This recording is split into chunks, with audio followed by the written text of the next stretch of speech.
broke as me. I like that. When I was young, I had 2 pair of leaves. Besides that, the pinstripes and the gray. The one I wore on Mondays and Wednesdays. While niggas flirt, I'm throwing tigers on my shirt and alligators. You wanna see the inside? Huh? I see you later. Here come the drama. Oh, that's that nigga with the fake. Wow, why you punch me in my face? Stay in your place, play your position. Here come my intuition. Go in this nigga pocket, rob him while his friends watch it, and hoes clock it. Here comes respect. His crew's your crew, or they might be next. Look at they man, big man, they never try, so we roll with them. I stole with them, I mean loyalty. Niggas bought me milks at lunch, the milks with chocolate, the cookies, butter crunch, 80.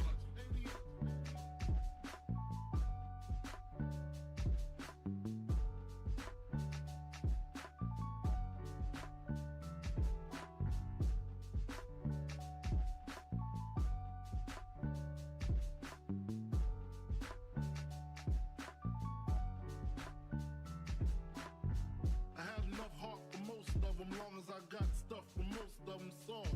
Even when I was wrong, I got my point across. They depicted me the boss. Of course, my orange box cutter make the world go round. Plus I'm fucking bitches ain't my homegirls now. Start stacking, dabbled in crack, gun packing. Nickname Medina, made the scenes, took my Ninas. From gym class to in-glass, pass off for global. The only nigga with a mobile. Can't you see like total? Getting larger in waist and taste. Ain't no telling where this felon is heading. Just in case, keep a shell at the tip of your melon. Clear the space. Your brain was a terrible thing to waste.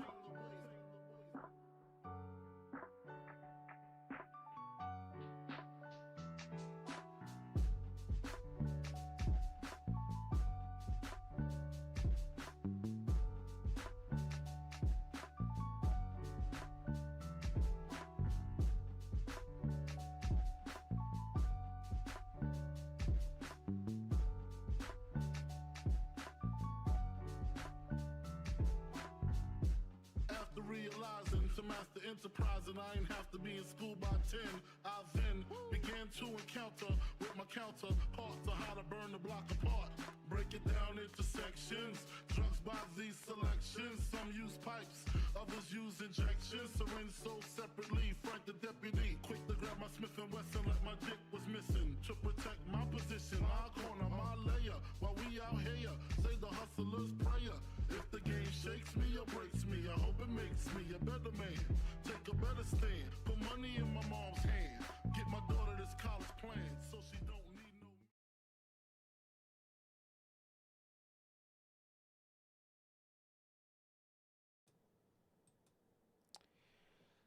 no... God damn. Man, what is going on, everyone? What is going on?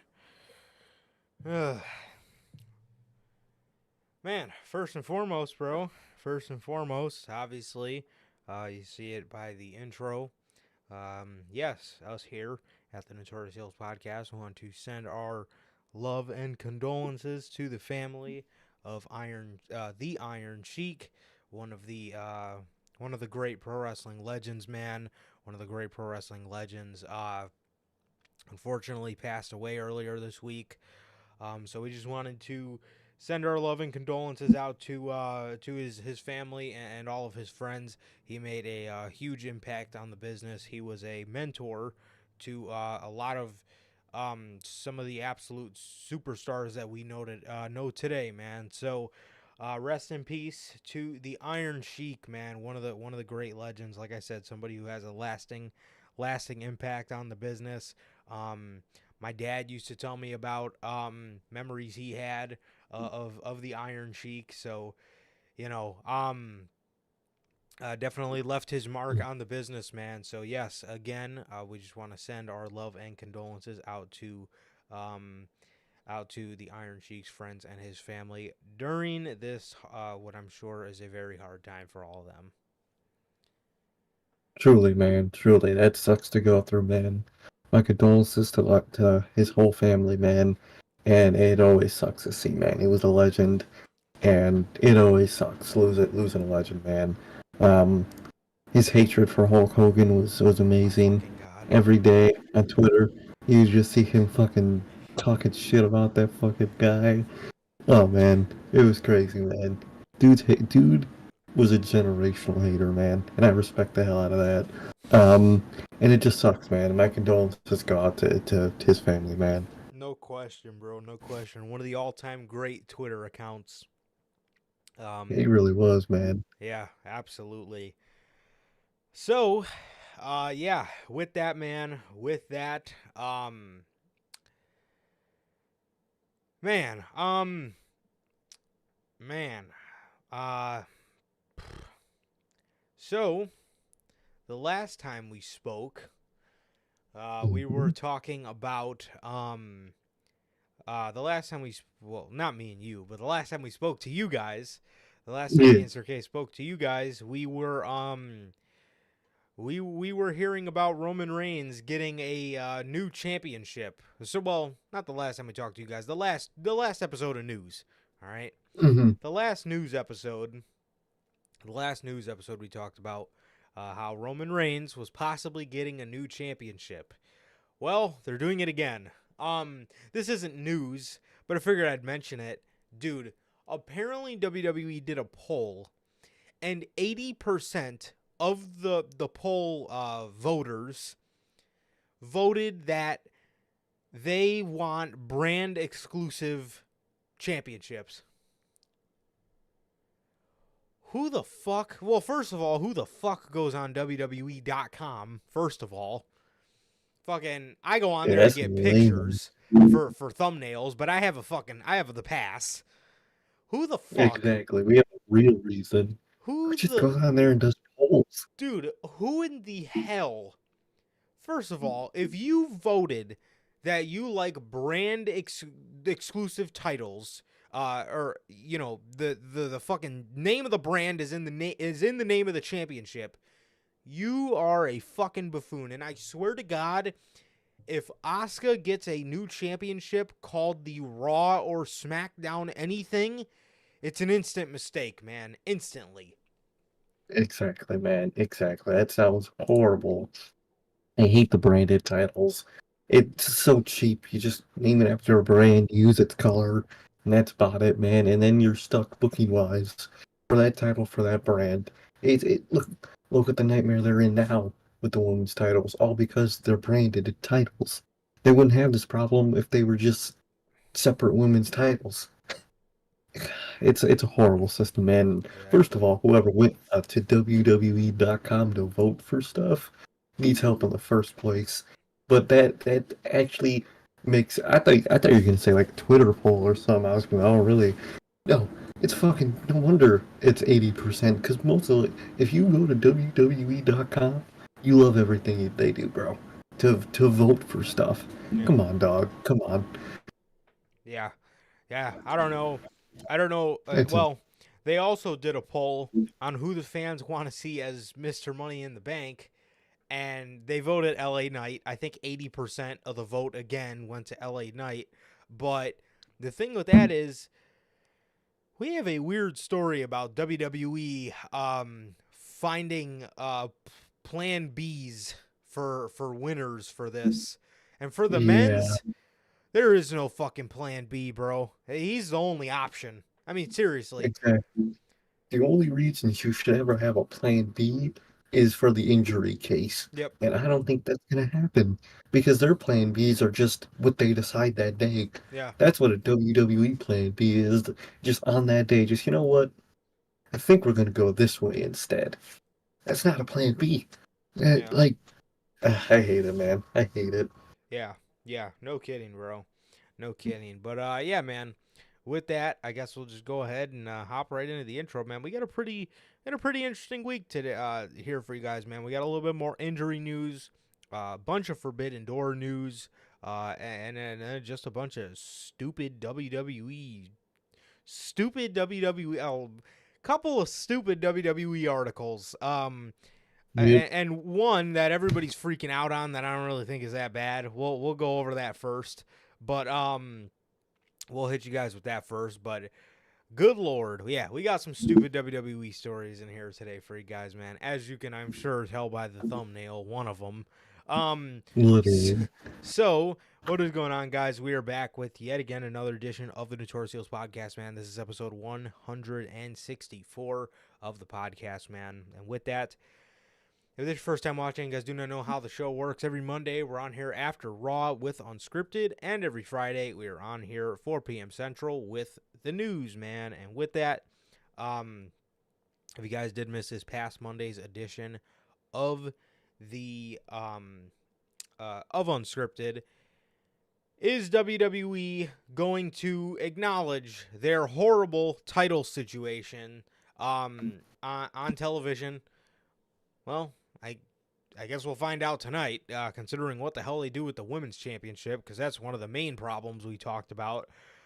Is WWE going to mention their horrible title situations? That is, I believe, episode 146 of Unscripted. You guys can now watch that on all platforms. Anchor, Spotify, Google Podcasts, Apple Podcasts. And if you want to see it first, join us right here every Monday for Unscripted after Monday Night Raw, man. And with that, if this is your first time watching and you guys have not got a chance to get your hands on some of the official Notorious Heels podcast merchandise, you guys can now find this live on the merch shop. That is bonfire.com. Link is at the top of the description of this very video and in either mine or Sir K's social media pages, man.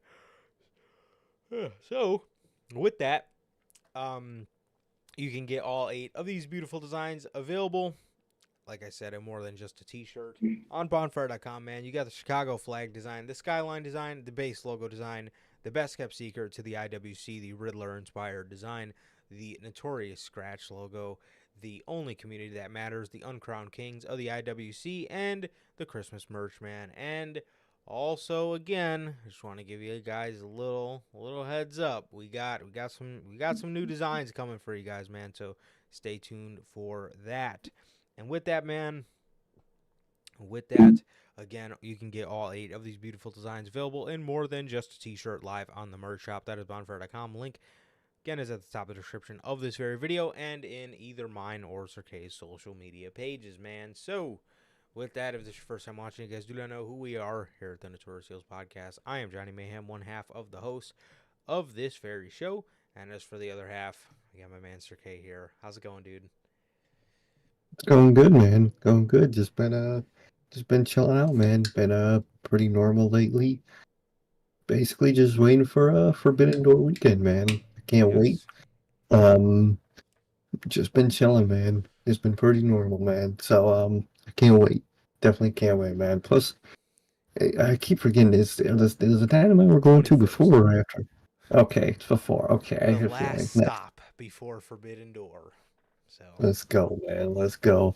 So it should be a good dynamite, man. At least I fucking hope so. As long as it's not like that post fucking double or nothing dynamite, I'll be fine. But just can't wait, man. Like Durante always asks, man, how's life? How's family? Life's good, man. Family's good. How's everybody doing in chat, man? What about you, man? How are you doing? dude, I'm man, a lot of emotions today, bro. A lot of emotions today for sure. We I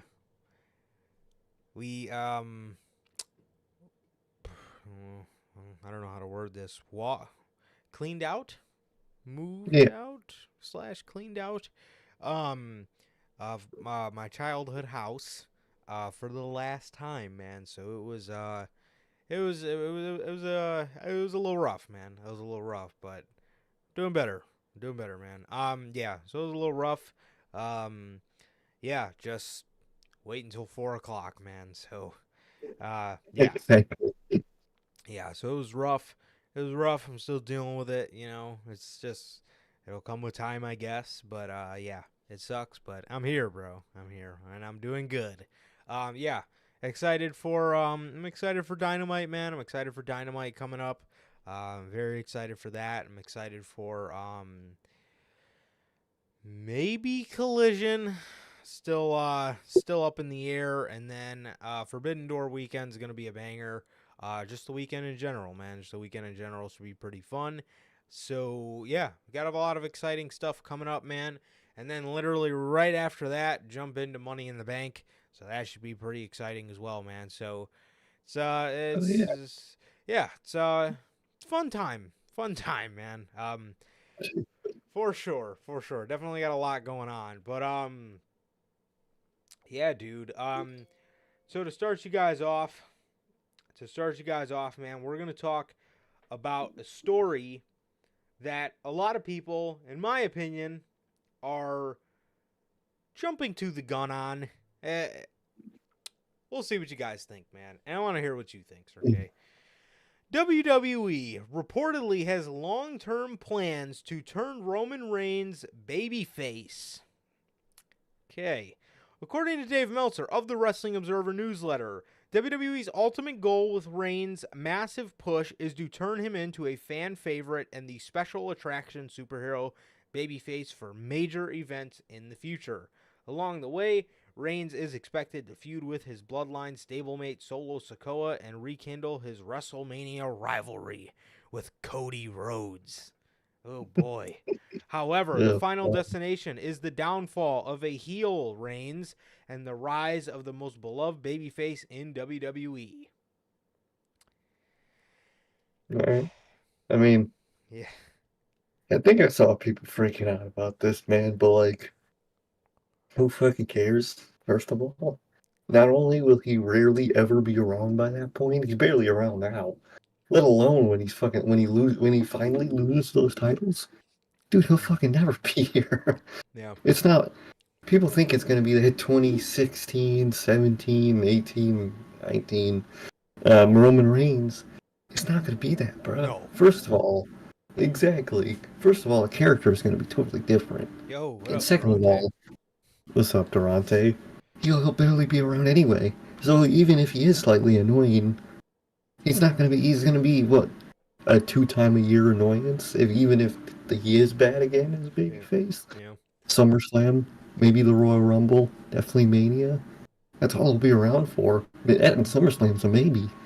So it's like, come on, man. Come on. People are freaking out about this. I really don't see the problem with it. I mean, where else would the story go eventually?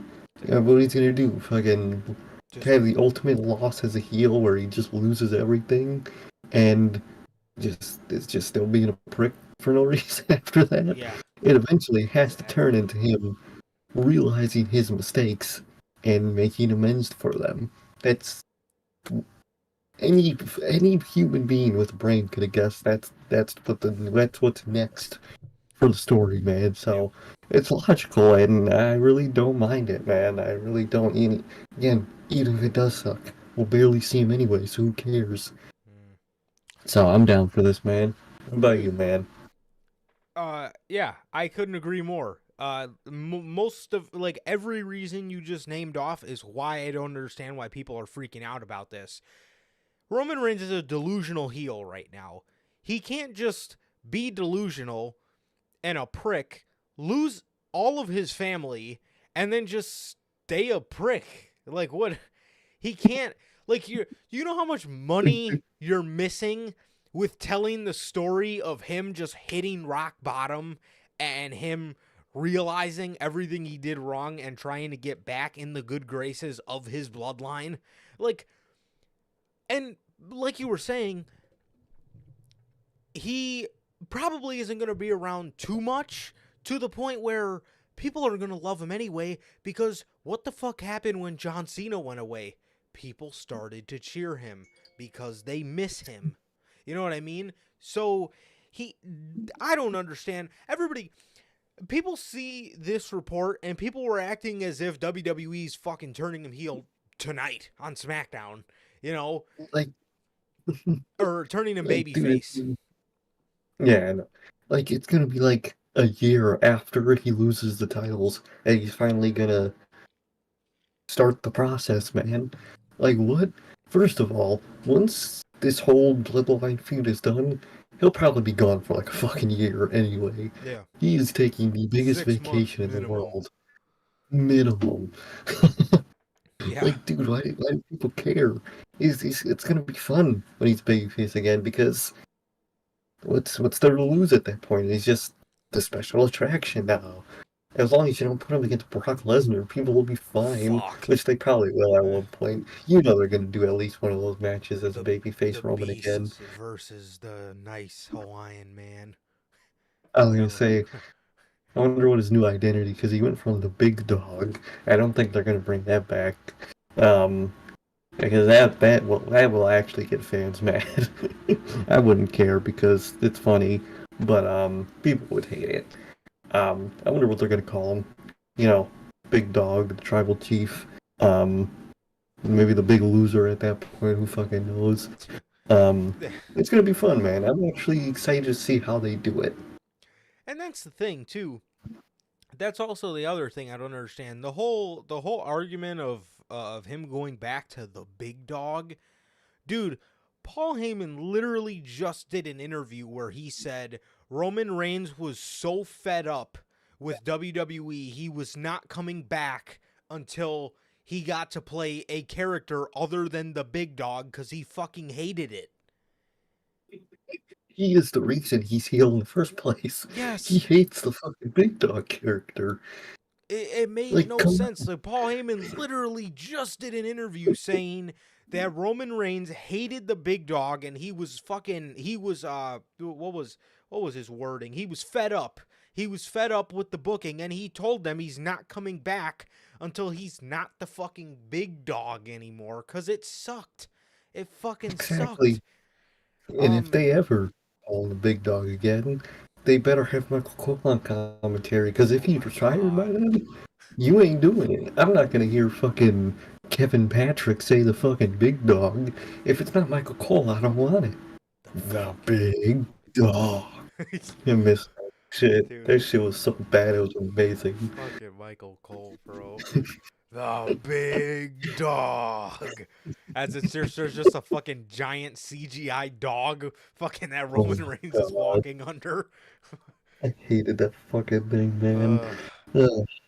He had one good shirt as the big dog, man. The But I'm one with the down. red I'm down to see eyes. it. Yeah, I remember that Yep. shirt. That pit bull with the red eyes. That shit was And then hard. it said unleash the big dog. Yeah, that part was lame. I are the graveyard dogs I miss. Oh my god.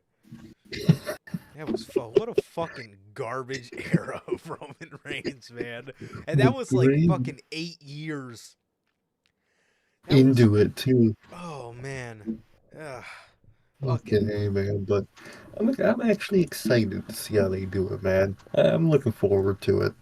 yeah, and like I said, you know how much money you're walking out on with not telling the redemption of Roman Reigns? And like I said, whether you guys want to believe it or not, it happens to all of the big stars in WWE. Once they go away, they get cheered because people miss them, because people like them. They have a superstar presence to them. So once Roman The day Reigns, Randy Orton returns, what do you think people's gonna do? yeah, they're not gonna fucking boo him because he or because he.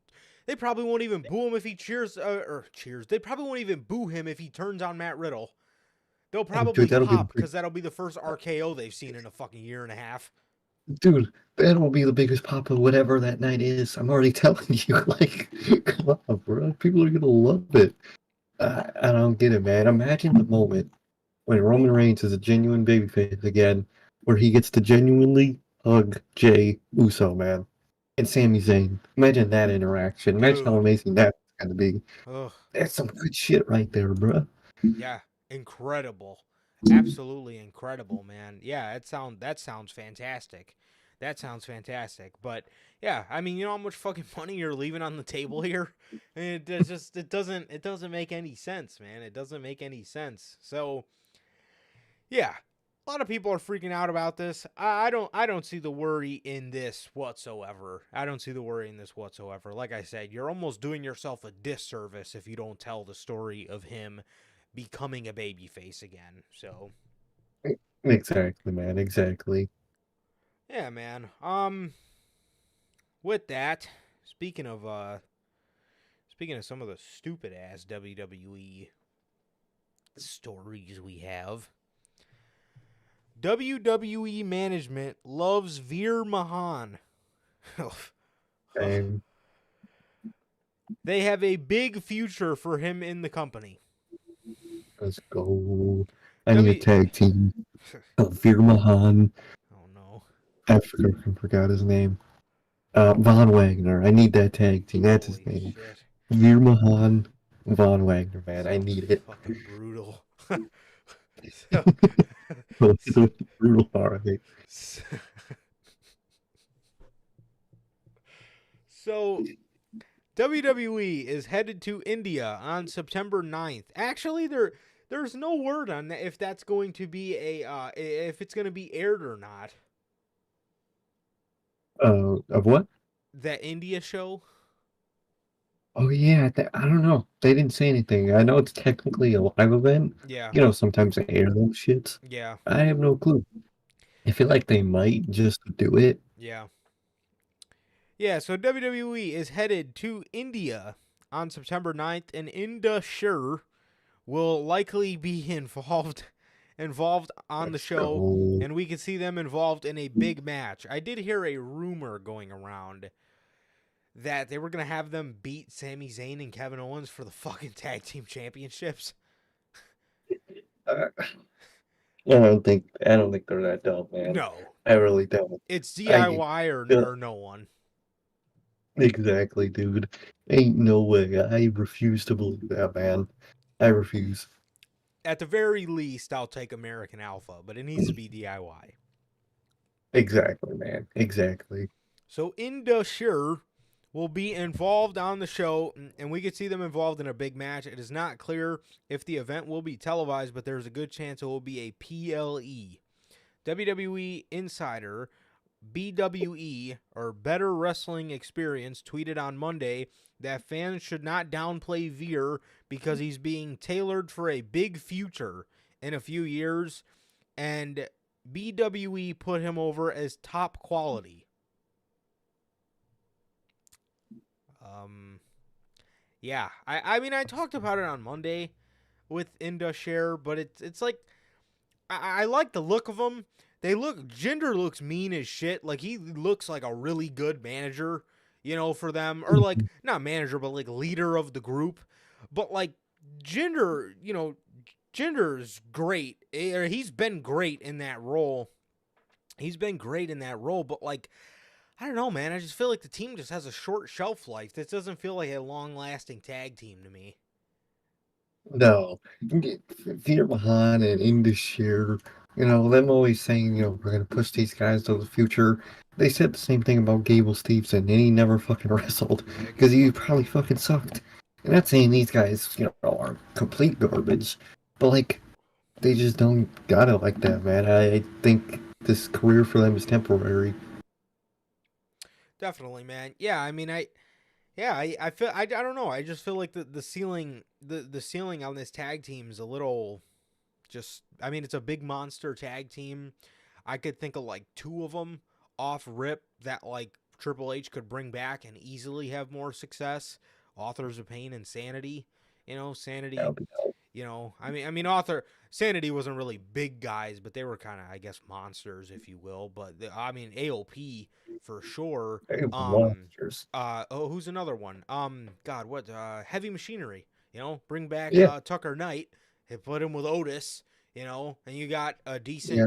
big guy tag team. So I don't know. What's Hey, up, Bell? how's it going, Bell? How's it going? Yeah. So yeah, I mean, I don't know. I mean, they're a big guy tag team, but there's just better ones out there, I think. Exactly. They're just not cool and special. To be a big guy tag team, you gotta be cool as fuck. That's like the whole point of a big guy tag team is that, matches are like simpler or whatever, but they're cool. They're cool ass people. Yeah. They just ain't cool ass people, bro. It's just how it is. Yeah. But like AOP, they were fucking cool, man. They had the cool, cool attires, mask, fucking Paul Ellering was fucking a badass old man. Yep. It just worked, man. And you gotta be like that to be a big guy tag team and to be successful. Definitely, man. And Heavy Machinery, very, very charismatic. Very charismatic. Exactly. Just two big guys, man. Just they worked really good as a babyface tag team. Just the blue collar guys. So that was just them. They were just really cool. But Exactly. yeah, I mean, there's nothing wrong with Inda Share. Like I said, like the look of the group is nice, and Jinder looks great. Being ringside with them, but yeah, I mean, I don't know. To me, it just like, I don't know. Maybe it'll be different with Triple H, but this is just something that just reeks of like Vince, pushes them for like 3 months, and then he just like duds them, It's not and then it just, exactly. yeah. Um, but I I could don't know. definitely get that vibe from this. Absolutely, yeah, yeah. That's the vibe. That's the vibe I've been getting for sure. So yeah, I mean, I don't know. Maybe it'll be different with Triple H, but I don't know. I don't know, man. But yeah, I mean, they love Veer, and they see a big future for him. Why don't you just push him as a singles then? I don't know why. Mhm. Because you're clearly presenting Jinder as the star of this group, you know. Uh, Exactly. I mean, it's all just a matter of when he's able to wrestle, or if he can wrestle. I don't know what's going. I don't know if he's injured or not, but yeah, I don't know. Jinder's the coolest part of the act to me. I just like how he stands there on the outside, and he just looks menacing as fuck. He looks sick, you know. Exactly, And man. and in their promo vignettes, when he's speaking in Indian, he sounds fucking sick, I mean, he just sounds great. But yeah, I mean, with I don't know, man, I don't know. So yeah, I mean, I guess we'll just see where it goes. Yeah, man. Well, we'll see how that goes, man. See how that goes. I'm good, Bill. I'm good, Bill. How about you? Yeah, yeah. How are you doing, Bell? Well, I don't know. I'm an idiot. I'm doing good. I'm doing good. Yeah, I'm doing very good. Thank you for asking. Yeah, yeah. So, yeah, man. Veer. Um. Oh, that was what I was gonna say. Also, there's a lot of other people I think you could push over Oh, Veer. You realize you have Tyler Bate employed, and he's still like incredibly young. The fact that him and Ilya Dragunov weren't called up in the draft is is just still completely criminal to me. How the fuck did those two stay down, but fucking Zion Quinn was drafted as a free agent, and Von Wagner, you know? exactly, man. Like, come on, man. It's obvious lasting judgment, man. It's like, come on, man. They're how do you not? They're some of the best wrestlers you have. Yeah, for sure. For sure, man. So, yeah, that is the news on WWE and their uh, excitement for Veer. Same. Fucking Jesus, man. So, with the next story, we got some news on another. Speaking of big monsters, Braun Strowman. It has been reported that Braun Strowman is currently out with an injury, and he underwent neck fusion surgery, and right now, currently the recovery time and WWE return time is unknown, but Braun did reveal that he is currently 15% paralyzed in his legs. That sucks, man. That sucks to go through. I don't wish that on anybody. No. Um, God no. And I just hope he can get better, man. I hope he can get better. Yeah, we haven't seen this man in like forever, so I honestly thought that he was just on the chopping block, you know. I guess he's just injured. But the truth reveals itself eventually. And we found out he's injured. And yeah, that absolutely sucks. That absolutely sucks. I hope he can recover his legs well to the point where he doesn't have to be 15% paralyzed in his legs. That is absolutely horrible. I hope his surgery went okay, or I don't know if that's just something that happens directly after a neck fusion surgery. I'm not too sure, but I wish him the best, man. And yikes, that sucks, bro. That sucks. Yeah, yeah. You never want to wish that on anyone. Never want to wish that on anyone, man.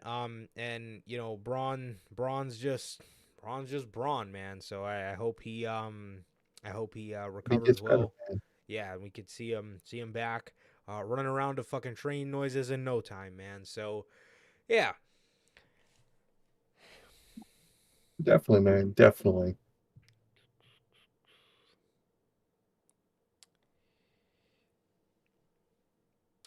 All right. So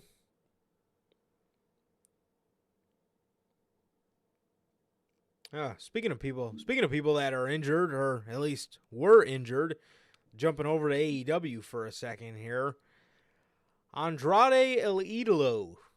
Mox reports that he rejected AEW return pitch. So, the original story that came out was, you guys remember those backstage things where Miro was walking into Tony Khan's office and Thunder Rosa was walking into Tony Khan's office. So, the original story came out that Andrade was backstage and he was backstage and they pitched it to him to, you know, be on camera, talk to Renee, and then go into Tony Khan's office. So as previously reported, it was officially announced that Andrade will be making his return to AEW television as a part of Collision. In fact, Elidolo legitimately had no idea he was going to be on the show. Thunder Rosa and Miro were shown backstage at Dynamite a few weeks ago to hype up AEW Collision. Sean Ross Sapp reported that Andrade El Idolo rejected a pitch to make a cameo similar to what Thunder Rosa and Miro did. The Mexican star took to Twitter and commented on one such report as he mocked it sarcastically, completely dismissing the report. He says, "Oh, really? I don't want to imagine what you will say behind my back," with a bunch of laughing emojis. Hashtag I love Twitter. Andrade El Idolo's in-ring return has also been confirmed. It remains to be seen whether El Idolo will end up getting a push when he returns to AEW television this month. Yeah, man, that's crazy, man. People making shit up about him rejecting the pitch, man. I bet that's so annoying for him, especially because, you know, he was acting like a child a couple months ago, backstage wise. So now anything that people put out, it's believable at first because he did do some childish shit in the past, man. So at this point, I don't know what this fucking guy is doing. I don't know if he wants to be there, if he doesn't. One tweet is that he likes being there and he hopes to be pushed. The next fucking tweet is him making WWE jokes about going back. Like, this dude's a fucking mystery, man. Um, but I'm hopeful for him on Collision, man. I hope it goes well, man, and I hope this next time goes way better than the first run, man. Like, way fucking better. No question. Yeah, yeah, you're absolutely right, bro. I mean, one day he's tweeting out a picture of his mask, and this is my favorite look for Andrade. I wish he would have used this look when he was with Zelina Vega, because, man, I love the black mask, pinstripe suit look. You know, one day he posts goodbye with the mask in a bag, and now we're seeing him on AEW Collision advertisements with him in his pinstripe suit holding the mask up. You know, so I guess the goodbye didn't last too long, but you know, one day he's tweeting goodbye, the next day he's hopeful to be pushed. One day he wants to go back to WWE with Charlotte. The next day Charlotte wants to take all the time off and run up the rest of her contract so she could go be with him. It's gonna be a fucking mess until these two are together, man. I mean, I guess it's just how it is, man. So Exactly, man. Exactly. yeah, but I guess for now, Andrade's back and he is on AEW Collision, and I hope he can be pushed, dude, because it's a shame. It's a shame he can't work New Japan.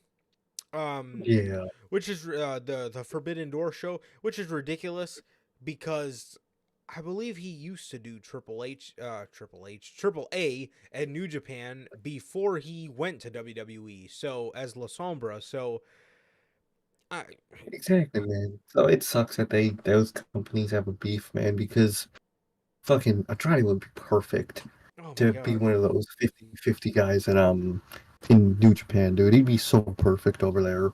Oh no, Bell. We do not need Charlotte in oh. AEW. Thank please. Th- Oh my God, her. Oh no. You dude, you think that woman's division is a little over dramatic now? You put Charlotte in that fucking environment, man. Holy fuck. Yeah. That shit'll be fucking atrocious, man. But Ugh. exactly, Bell. Someone just needs to tweet at Triple H and ask him what Andrade is doing, man. Yeah. Can't ask TK, man. He's been talking to him. You know, he's only talking to Triple H. Yeah. For for sure. He is the forbidden door between He WWE and is. AEW. So if we ever want that show to happen, just tweet at Andrade. I'm sure he'll take care of it. But anyway, yeah. I mean, think about what we would have got last year with him. I mean, Orange Cassidy and Will Ospreay was a really good match, but imagine what Will Ospreay and Andrade, I almost said Johnny Gargano. That would be a banger. But imagine what Will Ospreay and Andrade Elidolo could do together. Fucking Christ, man. That'd be amazing, dog. Yes. Incredible. And we would have been there to see it. But no, because of fucking Triple H. I mean, probably Triple A. Maybe Triple H too. But we don't know. But it was definitely because of Triple A. Yeah. Annoying as hell. So, yeah. Yeah, man. So, speaking of Forbidden Door, man. Hmm. AEW. AEW and Mercedes Moné had serious discussions about Forbidden Door 2. As the highly anticipated AEW and New Japan Forbidden Door 2 approaches, Mercedes Moné generated considerable buzz. Best 2K nickname. Dude, I was thinking about that the That's other day, bro. Fucking buzz. fucking buzz, dude. What the fuck? Who came up with? I hate. There's one thing I hate about those 2Ks. You know, they're too lazy to have the voice actors just record like a couple hundred names, first names, so they just make up a nickname, and it's always so shit. Buzz. What were the other ones? I think this year was The Lock. The Lock. Like the Lock. I don't want to be known as the Lock my whole fucking career. Fuck, what were the other ones? Buzz. Oh, man. Well, didn't I 2K20 know the you one. had like a didn't 2K20 you Can't had like a high school remember nickname that. and they just called you that forever?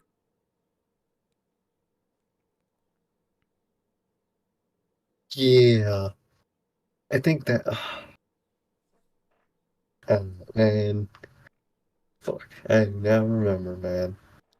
I can't either, bro. I can't either. And to answer your question, Bell, I know Jay has to make his decision tonight, so I hope he would be there. I'm gonna go ahead and say I would assume. yeah, I'm thinking he will be there. But you never know at this point. So, yeah. What were we saying? Oh, yeah, I know the one year you had like a high school nickname and people called you that ever since high school. That one shit my career Yeah, 2K20. I can't remember what fucking 19 was though.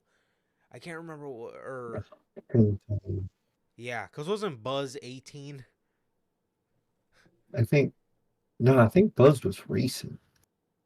I Buzz? think Buzz was like 2021 or 2020.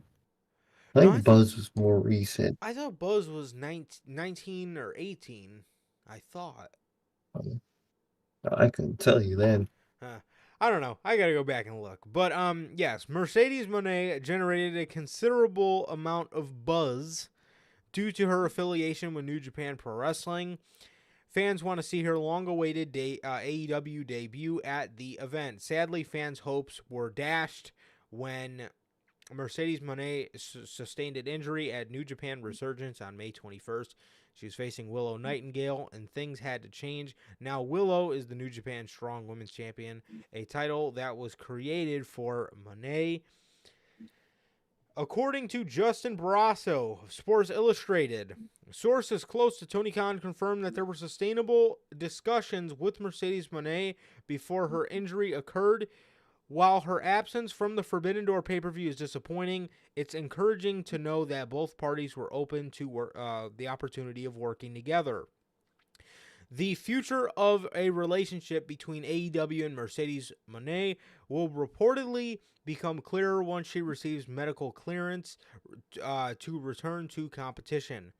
The article also included an interview with Tony Khan that acknowledged the injury changes during the first Forbidden Door event in 2022. He also expressed confidence that AEW and New Japan would collaborate to deliver the best wrestling event of the year in the upcoming in this year's upcoming sequel. He says last year's Forbidden Door was a challenging time with a number of injuries and travel obstacles, and we were able to put together we were able to put together the best event of the year in wrestling. I don't know about that. It was up there for sure. This Yeah, definitely this was. yeah, absolutely. This year's Forbidden Door will be the best event either company has ever participated in. Setting a high standard. Yeah, Forbidden Door was a banger. I don't know if it was better than Revolution from that year, but it was a banger. It was up there. Top It, 5. it was definitely up there, man. Easy top five. Easy top five. Most people, a good amount of people's top three, man. And I think this year is going to be the same because the about Yeah. Forbidden Door, it's the easiest to book, man, because we always give AEW shit for not telling stories.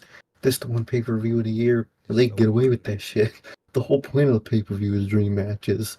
Yeah. So when you just slap a dream match in front of me, I'm actually excited that and I don't even mind that there's not much of a story, man. Yeah. But I'm excited, man. The two matches they announced already it's just fucking amazing. Um, Brian and Okada, holy fuck, that is insane. And when we get this the second match, the second Kenny and Osprey Yes, match, sir. right? Yep. Third? 2. Oh, number two, nice. Hell Yeah. yeah, man. So I can't wait to see how this goes, man. And it sucks that Mercedes can't be on it because she was gonna be on it. We all know that, man, and that just sucks. Yeah, absolutely. And I mean, even I mean, AEW is even they're kind of going the extra step this year because with what we're getting with Bryan and Okada, they're telling a story. Like it's a simple story. You think I've heard for years. Bryan said it in his promo. I heard for years you're the best wrestler on the planet, and we're gonna put it to the fucking test. I've heard you for years tell people you want to wrestle me, so we're gonna put it to the fucking test. And then Osprey and Kenny have enough story as it is. I mean, their promos from the Wrestle Kingdom press conferences, and then their just beef over social media for the past couple years has just been spectacular. So Exactly. So it's just amazing, man. yeah, it really it's a recipe for success. To be honest, man, to be It really honest. So yeah, I mean, even this is the one pay per view where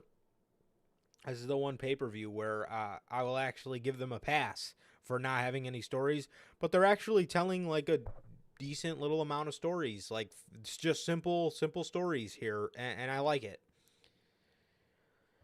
Exactly, man. Exactly. It's smart, man, and I love it. So, yeah, man, you mentioned how Mercedes was absolutely going to be on Forbidden Door, and yes, she was. Yes, she was. Because per Fightful, before Mercedes Monet's injury, the rumored match for Forbidden Door was Mercedes Monet versus Soraya. Whoa. Whoa. Hold on, hold Ain't on, no hold fucking on. Hold on a minute. arrest Tony Khan. Lock up Per Tony Khan, bro. What the fuck is yeah, per Fightful, man. The rumored match was Soraya versus Mercedes Monet. Pump the fucking brakes. Holy shit. fucking So first of who? all, why do you want to tell stories now for Forbidden Door? Yeah. That's my thing, because the only reason this match needs to take place is for promo battles, and these two obviously have a great story they can tell, right? They have like a Mm-hmm. decent little story they can tell, because Mercedes, for what is that, 6 years, pretty much ended Soraya's career. This is Mm-hmm. the this is the without a question. If you put this on All In, I wouldn't be mad at all. I wouldn't be mad at all. You No, know, exactly. but this is the show where you just do a random match with Mercedes and your best wrestler in your AEW Women's Division, which a lot of people's argument, and I can't blame them for this, is Jamie Hayter. So why don't you just Like do that? that's the match everyone wanted to see. No matter how cool you think Soraya is, when she is quite the fucking opposite at this point. She ain't the best in the ring. She's just not. She's older. She's still pretty rusty, to be honest, in the ring. And this whole pay-per-view is about matches. You put the one that's gonna put the best match on, and in my opinion, it'll be it won't be Soraya. It'll be Jamie Hayter. That's the match me and a lot of other people wanted to see, man. Jamie Hayter versus Mercedes Moné. Easy money. And you were gonna fuck it up and do Soraya. Holy fuck. That is horrible. I'll lock up TK for that. Yes, yeah. This is a boneheaded mistake if I've ever heard one. Soraya, who is, I get, she was out for 6 years. I get it, It, I get it, but she's just not that intriguing at the moment, no, and dude, it's the character even sucks. yeah, It's that not even like yeah, physical character right now. She's a fucking dork. She's like, just like I'm watching a fucking teen movie from 2001. yeah, Putting fucking L's on her forehead and shit. This is not good. She's not even a good character, let alone a good enough one to face Mercedes absolutely, at yeah. Forbidden Door. Yeah, again, like Sir K just said, this is the show where you just throw shit together that's going to put on the best quality of match. Now you want to tell a story with fucking Soraya and Mercedes. And like I said, they got a story going. If you want to put this on All In or All Out, or if you want to do this on Forbidden Door, or not Forbidden Door, Full Gear, and just have the story just play itself out on Dynamite, go right the fuck ahead. But don't put this stuff on a show that is known for match quality. Like, literally, man. Like, what the fuck? It Yeah, makes no fucking sense. yeah, that is absolutely atrocious. That is absolutely atrocious, man. So speaking of Forbidden Door matches, man, Fightful Select is reporting. Um, Let me had a different version of this article. Okay. All right. Here we are. Sean Ross Sapp dropped a very interesting note behind Fightful's paywall, and it seems that the plan for CM Punk at Forbidden Door 2 is a match against Kenta. This ties itself in so seamlessly. This is the shit that is going to come off very well on AEW television. Kenta is a member of Bullet Club.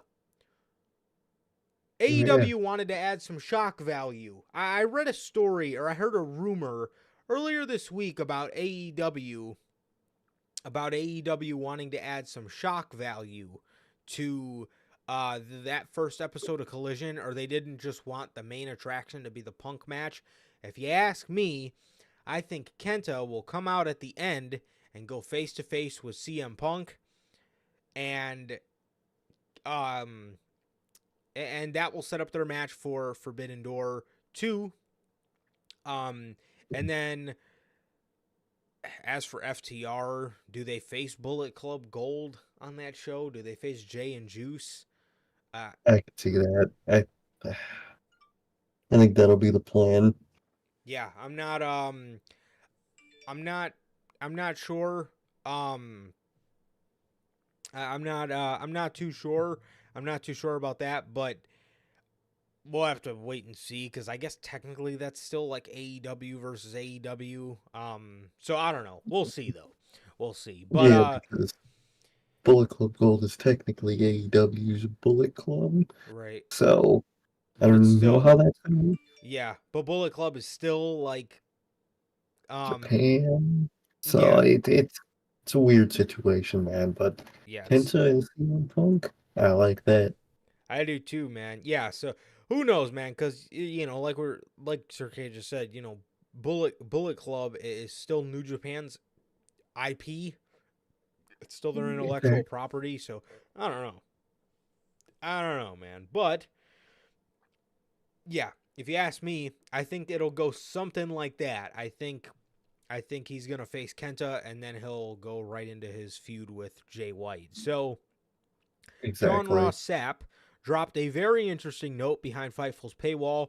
It seems that AEW is planning for Kenta to work the Forbidden Door 2 event. This week, New Japan star Kenta tweeted that he'd be interested in working the Forbidden Door if the money is right. It would appear that the money is right, because Fightful Select has learned this week that the working plan was for Kenta to work the show. Kenta actually worked AEW Dynamite back in April 2021, teaming with Kenny Omega to face Jon Moxley and Lance Archer. God, fucking remember those days. We haven't heard that Kenta's deal to appear on the show was finalized, but both companies are operating on the assumption that he is. However, the internal discussion, the internal discussed opponent brings a different gravity to the situation. We've learned that CM Punk has been discussed to be Kenta's opponent, which could help bring closure to an over decade back and forth between the two.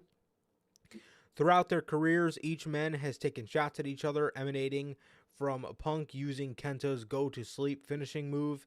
Kenta recently said he no longer cares about that, but he wants a lot of money for Forbidden Door. Definitely, man. Definitely. I like the sound of that, man. GTS versus GTS. It's just gonna be heat, man. It's just gonna be heat. Yes. Yeah, that sounds fantastic.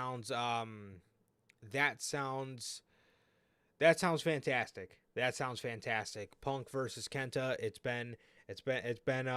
been brewing for a while, man. I still remember this man tweeting at Punk, telling him fight me. GTS versus GTS sounds pretty cool to me. I like when I even like when WWE does stuff like that, but when they give us stuff like that, it's fucking Goldberg versus Roman Reigns. So it's not really all that fucking intriguing. But when it's CM Punk and Kenta, all right, now you're speaking my language. So yeah, I don't mind that. I don't mind that at all. I don't mind that at all, man. So yeah, we'll, bruh, I told you, Anthony. Told you. Yeah, man. I don't know, Anthony. I don't know. Well, Triple H does what the fans want to an extent. He's not perfect. And the draft sucked. The draft sucked. Let's get that out of the way. He made so many moves that are just so fucking weird. Like, I don't know. Bobby Lashley should have stayed on Raw. Fucking Austin Theory feels incredibly irrelevant on SmackDown. I don't know. Nah, I'm not saying you should have kept him on Raw. You know? I don't know, man. I don't know. I But get you. yeah, a lot of the moves just feel weird. You know when somebody just is on a show and you're just like, it's like Seth on SmackDown. It's like it just doesn't fucking feel right. You know? I swear to God. Yeah. So yeah, man. So yes, CM Punk versus Kenta, dude.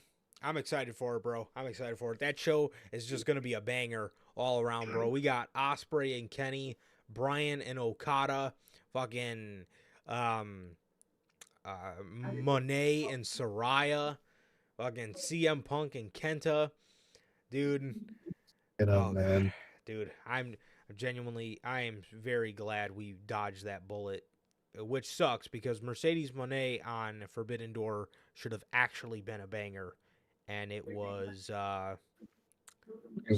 It was fucking Soraya. Mid-ass Soraya. Good Good lord. lord, that is incredibly disappointing. That is incredibly disappointing, man. So, yeah. God, what were we talking about? I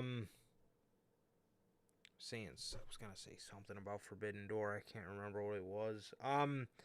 Yeah. So Punk versus Kenta looks like it's going to be happening. And that's what I was gonna say. I'm also very glad we did not just get a repeat of shit they were gonna do last year. Oh, Punk thank God. versus Tanahashi, Bryan versus Saber, Thank God, man. stuff like that. Also, not CM Punk, MJF mentioned how New Japan's best couldn't even lace his boots. Now, who is known for being New Japan's best? Or what is another term people use for the best? The ace. I think we might be getting MJF versus Tanahashi, and I'm cool with that. I love me I'm down for that. Tanahashi. Tanahashi's fantastic. He's old and a badass. He's just fucking great. Exactly, man. Exactly. I like the sound of that a lot, man. I really do. It's insane to me how old guys in New Japan versus like old guys that we're used to out here, or at least the WWE old guy, is night and day. Oh, dude, I swear to God. It's literally night and fucking day, man. I mean, it's the WWE old guys just slosh around and Yeah. fucking claim they're the best thing ever. And then the New Japan guys just go to fucking work, man. They're still putting on Night and day. bangers. Like, what the fuck? Exactly. I mean, They're just doing granted, that shit like, for every Goldberg, there is a Sting. But for every Sting, there's also a Jeff Jarrett. So, yeah. You can't win all the time. But we do get our Stings and our Christians and our Chris Jerichos. Can't forget those guys. But I mean, dude, we've been so accustomed to the fucking Goldbergs of the world for so long, man. But these fucking guys in New Japan are still going, man. Fucking Suzuki, Tanahashi. But dude, I'm telling you right now, man, MJF specifically mentioned how New Japan's best could not lace his boots. New Japan's best, 9 times out of 10, when people think of the best in New Japan, people are gonna think the ace. And I'm not talking about me. I'm talking about Tanahashi. So, I don't know, man. Exactly. I don't know. And I would absolutely be cool with that because Tanahashi's fantastic. I could see it though. I could see it. What the fuck does like Adam Cole and those guys do? Like the Saber match, I'm assuming is still probably on the table for whoever. I'm assuming he's working the show. So Naito wasn't on the show last year, and I don't know why. Maybe they'll do something with like David Finlay. You know, I don't.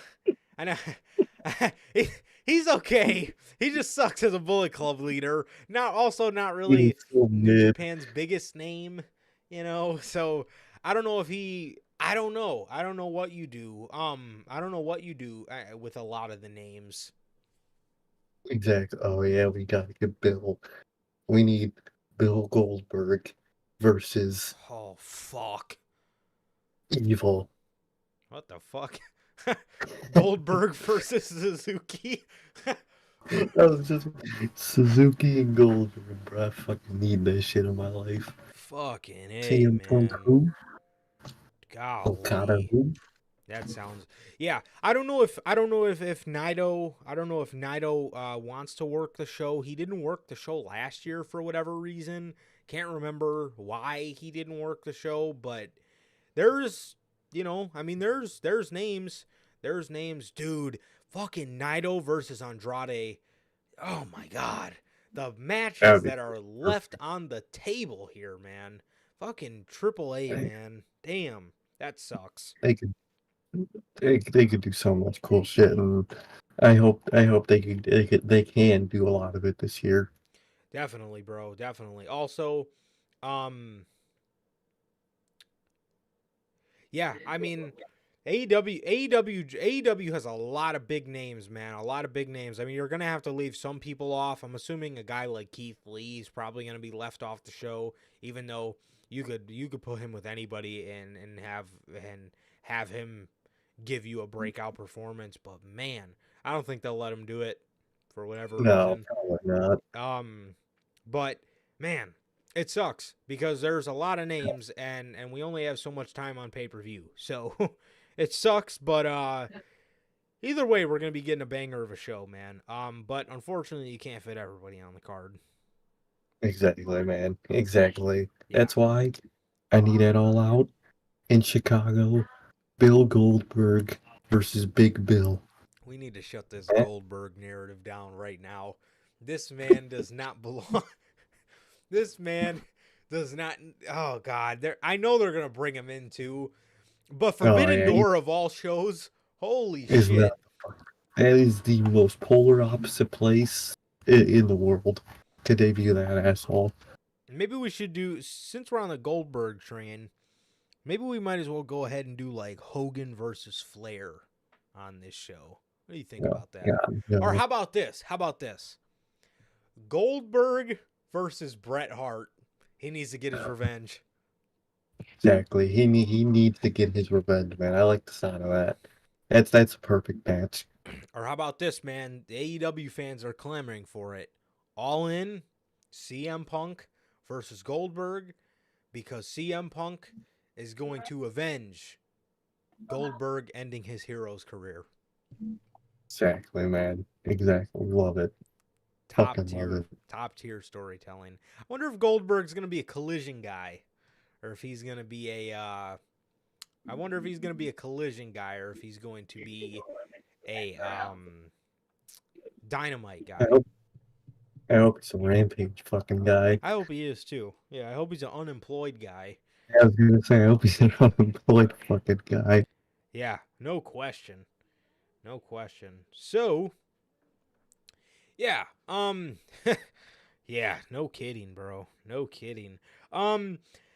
Yeah, so I don't even know how we got off on that tangent, but yes, CM Punk versus Kenta is being discussed, and yeah, that's that, man. That is that. So, speaking of this Forbidden Door stuff,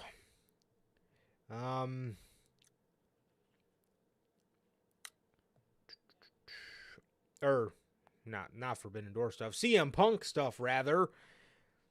The main event for AEW Collision, the first episode in the United Center, has been announced. AEW has announced that on the Saturday, June 17th debut episode of Collision, Samoa Joe will team with Juice Robinson and Switchblade Jay White to take on CM FTR. As you can see from the image on your screen, this is the official promotion they gave out. A trios match is CM Punk's return. They are so scared of this man getting injured again. They put him right back into a match with right back in a trios match. So, yeah, CM Punk, AEW Collision, CMFTR returns against Samoa Joe, Jay White, and Juice Robinson. And we were talking about this privately the other day. And I didn't even think about this because I was just going off, just what we know, but as fans. But I'll let you go ahead and tell it, man. But the logic behind this match, it was your point, so I don't want to steal it, man. I'll let you go ahead. Was it why FTR attacked the group Bullet Club Gold? Was that it? It was about how it makes no sense, like television Oh wise. yeah. Oh yeah. Oh yeah. Okay. Yeah. So as fans, we all read the fucking reports on Twitter. CM Punk wants to work with Samoa Joe. All right. Now he's working with Samoa Joe. I get it. But TV wise, makes no fucking sense. Where does Samoa Joe fit in this? Yeah. Fucking kayfabe wise, he doesn't. He's just randomly in the fucking match. I don't understand that, man. Hey, they need to make it make a little more sense. Absolutely. Yeah, that absolutely makes no, like, why is this his first match back? Like, it just, like Sir K was saying, we know why Samoa Joe's in the match because Punk wanted to work with him, but like, why? Like, I don't know. I don't know. It doesn't make much sense. But either way, the Collision main event sounds pretty good. I mean, obviously Juice is in there.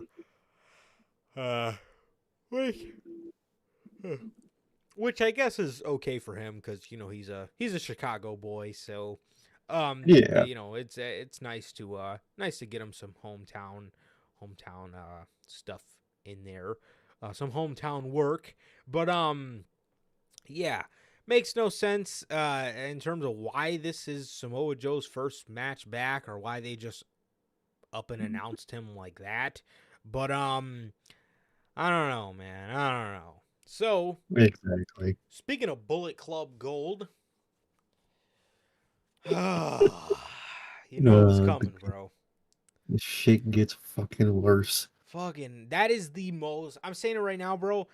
What they did on Wednesday is the most Vince McMahon thing you can possibly imagine. We're going to add the Guns to Bullet Club Gold because their last name is Gun, and a bullet goes in a gun. I fucking hate it, man. Dude, Bullet Club Gold is a fucking failure, dude. First of all, the name's kind of fucking lame. Yeah, The not. logo's fucking unoriginal. And fucking everybody but Jay White sucks. I hate Juice Robinson, dude. Dude is one of the worst acts in that fucking company, man. And you put the lame ass gun club in that shit? Yeah, I mean, Failure, man. unless they're coming out to Many Men every single night when you hear fucking gunshots in the intro of the fucking song. I mean, dude, I don't know why they didn't just go ahead and call this like Bullet Club Cutthroat or something like that, like something to do with a switchblade, you know? Yeah, exactly. Um, Cutthroat era, something. yeah, something like that, man. Fucking, I don't know, man. I don't know. So, Bullet Club Gold per Fightful Select, AEW will be adding new members to its Bullet Club Gold faction imminently. As per Fightful Select, the BC Gold group will get at least one new member very soon. With that being said, there's no word on who will join the faction. There's a good chance CM Punk could head into a feud with the stable when he returns to AEW television. His major comeback is set for the very first episode of Collision. As past reports reveals that the main event for the debut of the show June 17th, could be FTR and CM Punk versus Samoa Joe and Bullet Club Gold. However, Fightful did not confirm if the plan is for Joe to become a permanent addition to the group. Yeah, I don't even think fucking TK knows. Dude, the Gun Club is horrible for that. This group's a fucking failure. Why? Why book Jay White like this, man? Yes.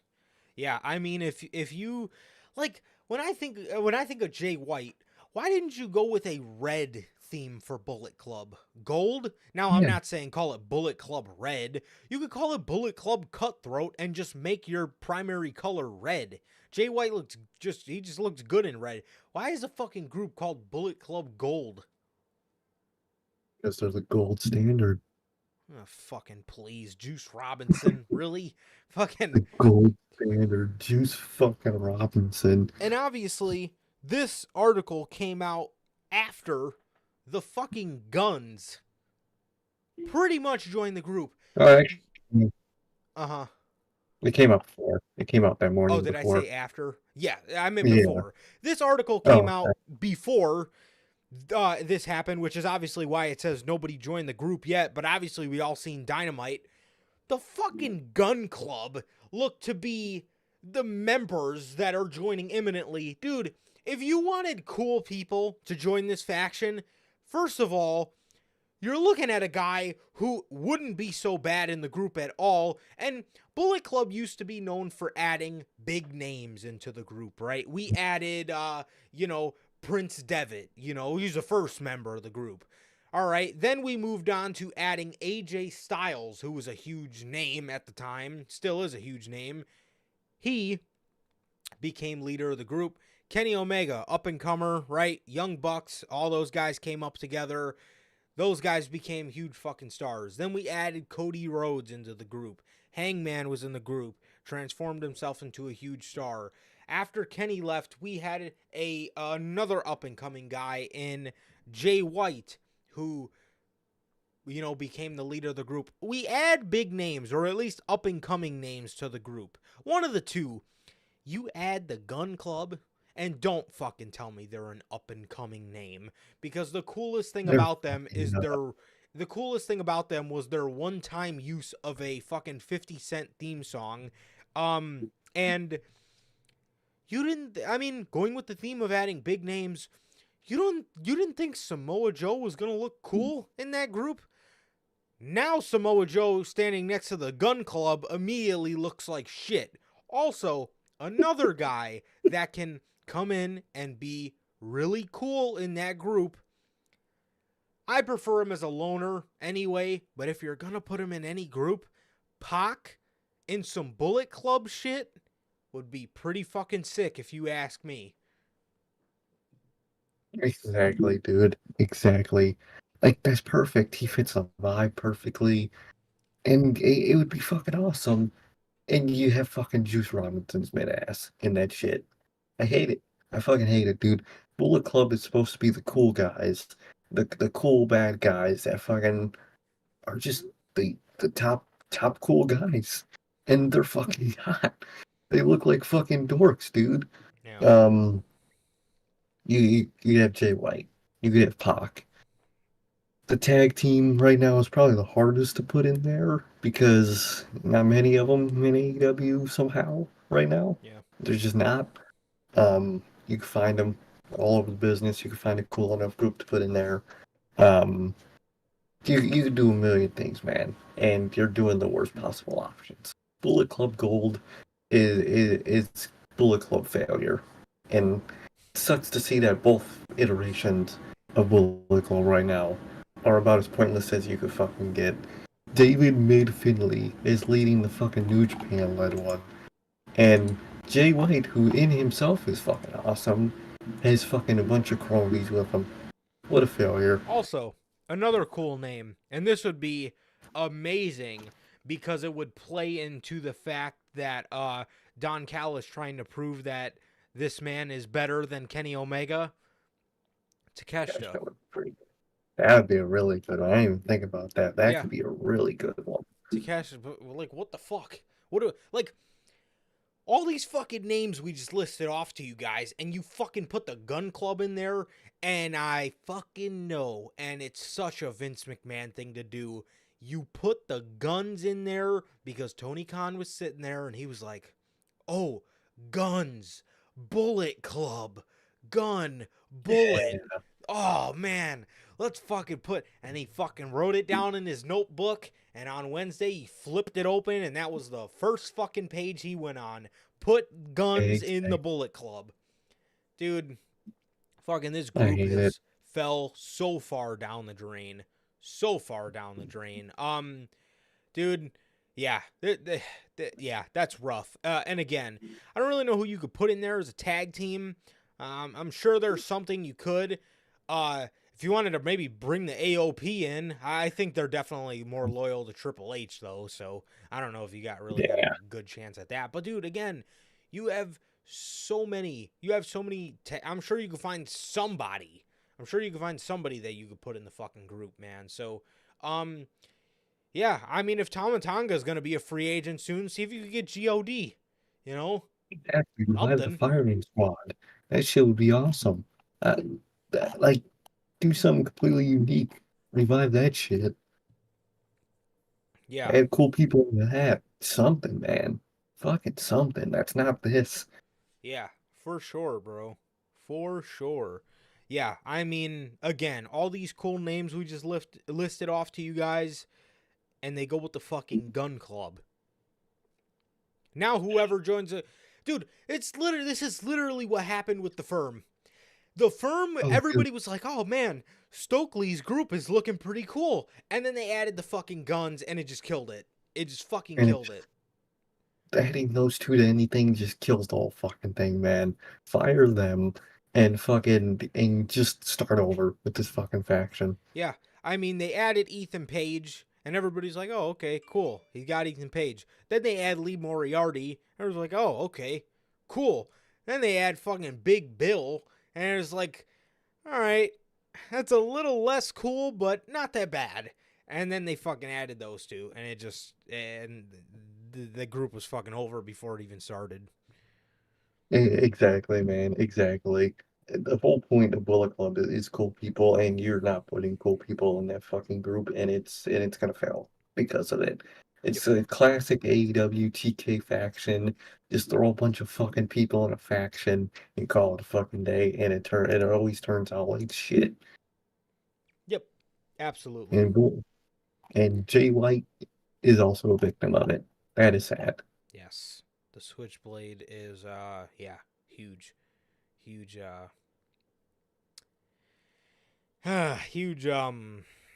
waste. Huge waste. Bell's a question for us. She says, I think a lot of stables are being created right now just because it's the hot trend. I know stables have always been a thing, but they're hot right now because of the bloodline. Thoughts, guys? Yeah. Tony Khan has always been a mark for stables, but he's more of a mark for stables that suck, if you ask me. Tony Khan, he's a mark for just putting fucking random people together and thinking it's gonna work. Because the rare times it does work, it just feeds his fucking idiocy. And he's like, oh, well, it worked for these guys. It's gonna work for these guys then. And it never fucking does. That's the whole point of randomly putting people together. You only do that when you really think it's gonna fucking work, or you don't think it's gonna work, and it just happens to work. You don't just keep throwing random groups together. But I think in the wider business, yes. But in AEW, it's kind of always been a fucking thing. They just didn't have the roster at the beginning to really do that. Mm-hmm. But TK always had a hard-on for factions, man. Everyone always has to be in one. Yeah. So that's just kind of an AEW TK thing. Another people that could have been added into AEW's Bullet Club if they never broke them up. Starks and Hobbs. I feel like they could have been good in that group as a tag team. Sick. Hobbs would be really good. I think Ricky, he has the charisma for it. Oh, well, Andrade's already in the group, I guess. If he didn't have his own group, he'd be perfect for it. Yeah. I mean, that group's a fucking piece of shit anyway. Exactly, another failure of group. They put fucking Parapel Grosso in the fucking group. Fucking Christ. Yeah, but I will say, Tony Khan got very lucky that he had a foundation of the Elite storyline, because he dipped into that bag, I think, because in the beginning of the year, you know that man reads Twitter, and he fucking absolutely seen everybody ripping him to shreds. And what the term everybody was using, AEW needs a bloodline story that people can get hooked on. Thankfully for TK, he already had the foundation of the Elite story. But I could definitely see, you know, even in WWE, you see them trying to kind of replicate like let's get two friends together and try to tell the story of them breaking up down the line, because it works so seamlessly with the bloodline. You're never going to get something like this again. You'll get great, you'll get fantastic stories again of factions being together and breaking up and teams breaking up, but you're never going to be able to replicate what you did with the bloodline. I mean, everything was just perfect. Everything was just fell into place, and everything just made it work so well. But yeah, Tony Khan's always had a hard on for factions, because when AEW started, Tony Khan wanted as much factions as possible, because because their wording, I think even the Young Bucks said this, was they want to get the American audience used to multiple factions at a time, because we don't see that a lot. So I think they tried to differentiate themselves with it, but they have been doing it, you know, longer than longer than WWE in AEW's history, you know, because in the beginning, WWE had no factions. In the beginning of AEW, WWE was just breaking up factions left and right. You know, It was Vince in charge fully, and that man fucking hates factions. He hates them. Him and TK are polar opposites. Yeah, so TK, I think, just wanted to give everybody something different, and in turn, now we're getting, you know, all these factions. But Tony Khan has a hard on, like I said, for making factions that fucking suck, or making factions to waste everybody's time. I mean, I get sometimes throwing shit to the wall to see what sticks, but he just fucking throws shit to the wall too much. Every fucking faction is a throw at the wall. Just make cool factions that fit together, man. Predictable is good. Yeah. Like, come on, man. Yeah, and that's the thing. That's the thing I like about Triple H, is when he is going to present you with a new faction, it's going to be something that is going to last a little bit, and it's going to be able to establish itself, and they're going to have some sort of plan to just give people the vibe that they're a group. I mean, even look at Damage Control. Yeah, they suck, but they're still together. You know what I mean? I mean, if you look at the fucking Firm, as soon as they got together, they were broken up. It just looks horrible presentation-wise. Like, Damage Control looks like shit presentation-wise. But the one thing we could say is they're together. You know, we know they're a unit. They're presented as a unit. With the Firm, they're together to help MJF win, and we fucking hardly see them together ever. Ever. Literally ever. And it makes no sense.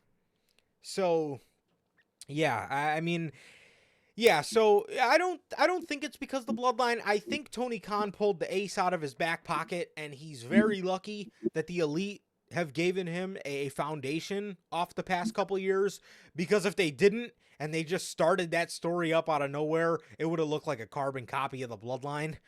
It really would have. Yeah.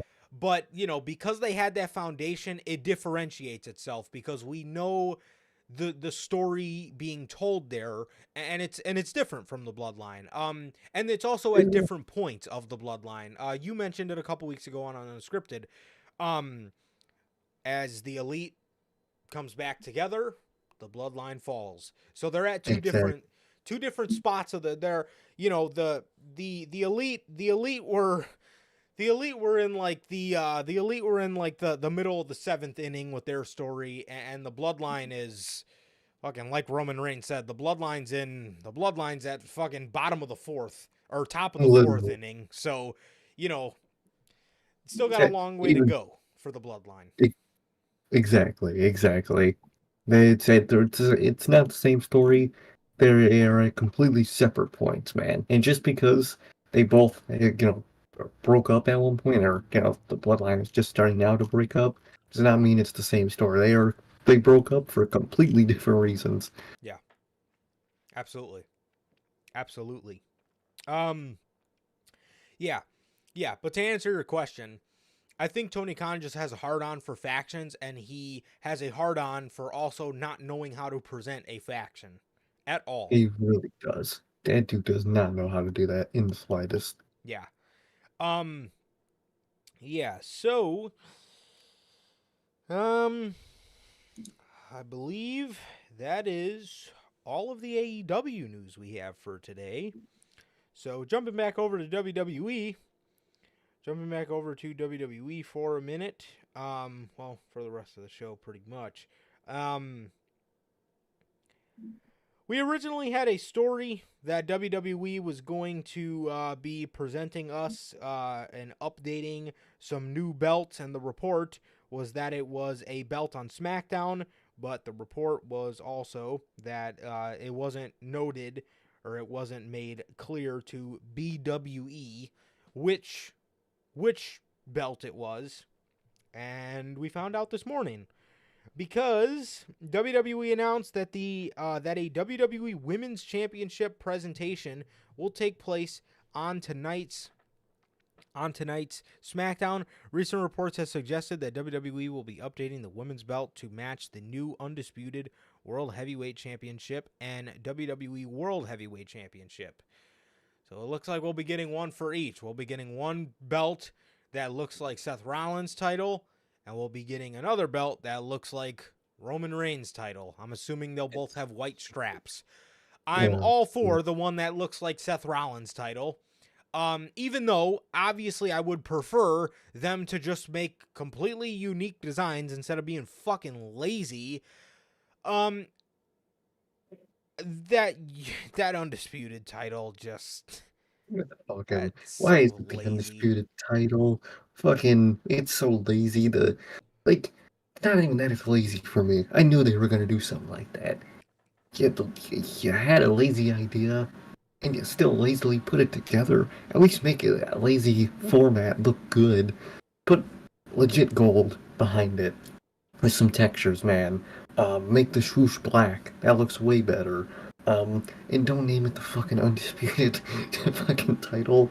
Dude, if they name that woman's title the Undisputed Women's Championship, My fucking god. that'll be the funniest thing ever. So I heard a rumor that one of them was going to be called the WWE Women's Championship, and the other one was going to be called the WWE Women's World Heavyweight Championship. That's a good idea. That makes sense. Yeah. World and a company title always makes sense. Yeah, absolutely. And then they got the world title and an undisputed title. Good fucking god. If that thing has the word undisputed on it, I'm gonna be pissed, man. But Yeah. I mean, it's gonna be the exact same as Roman's, but with a white strap. So it's gonna look about as good as his. Why would you Just make it replace look, the diamonds in the W with fucking onyx? This doesn't make dude. sense. Dude, this shit looks ugly, dude. Like, I don't know, man. I think they did a horrible job, man, with that fucking design of that title. Lazy as Twitter fuck. fucking. I've seen countless better. I made a fucking better version of that style of title on fucking 2K20 or something. I don't know what fucking 20. I don't know what 2K, but it was one of them. You could do so much better. If I was designing this title, I would be fine with the overall format. Make the gold the same color, add some actual details in it, and for me personally, not only you make the strap white, you make the swoosh white too. Now that's a good looking title, man. But they're not going to do that. It's just going to be a carbon copy, and that's about it, man. That's about it. I feel like I don't know, these titles don't even feel real to me. Yeah. None of them do. We're getting a whole bunch of new set of titles, and none of them feel like they are the new. Like, we literally have a new set of 2 world championships. Doesn't feel like it at all for either Doesn't. one of them at this point. Mm-mm. And I think it's going to be the same for the women, man. So it's just how it is, man. Yeah. Yeah. So yeah, that's the ongoing rumor. We're gonna have a company title and a world heavyweight championship for the women. So yeah, Oh, that's that. So hmm. Yeah, I read it. I read it the other day. I can't find it now, but yeah, that was the rumor. That was the rumor I heard. That was the rumor I heard.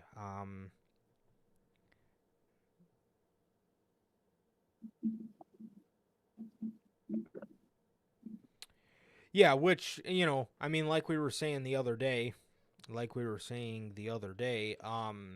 putting brand exclusive yeah, things on anything. I mean, look at what it did in the draft. It just completely fucking boxed everything in a corner, you know? exactly, man. Exactly. Imagine they go the AEW route and then one of them like the Fox Women's Championship or something, Oh, fuck, man. Ugh. and they just lose the Fox deal. Dude, that'd be the fucking Oh, funniest bro. thing in the world, man. Um, Personally, Bill, I don't really mind, the heavyweight title behind any of the wrestling titles because professional wrestling really doesn't care about, weight class. It's kind of just a phrase in wrestling. Unless you're like New Japan, that actually like kind of has weight classes, but they don't. Wrestling to me, that never mattered, man. As long as it doesn't have the word undisputed in it, I'm perfectly fine with it. Yeah. And plus, um, yeah, yeah, okay, I found it. Yeah. So, yeah, there's going to be a women's world championship. So they're just pretty much mixing out the heavyweight. And then Asuka will hold the WWE Women's Championship, and Rhea will hold the Oh, Women's okay. World Championship. So Okay, that pretty ain't much a bad. world heavyweight title, just without the heavyweight. Because, Exactly. you know, yeah. So, yeah, okay. Yeah, the Women's World Championship and the Women's Championship. So, yeah, no heavyweight. No heavyweight. Okay, okay. Um, That wouldn't mind either way. yeah, I mean, it's same concept. According to the rumors, it's gonna look just like the World Heavyweight Championship, but it's just gonna be called the World Championship. So, world title, company title, perfect, perfect. So, yeah, so that's the situation with the new belts and whatever belt Asuka is gonna be getting, man. So, moving on to Money in the Bank. So obviously, it's being reported by WrestleFeed. I'll take you a little bit of a spoiler alert here, so I'll let you guys. I'll give you guys a couple seconds. I'll give you guys a couple seconds before I go on with the story. Okay. So WrestleFeed is reporting that LA Knight is scheduled to win the Money in the Bank briefcase. So that's that. But there's another story. There's another story. WWE has an alternative winner in place to win the Money in the Bank match. Yeah. So BWE,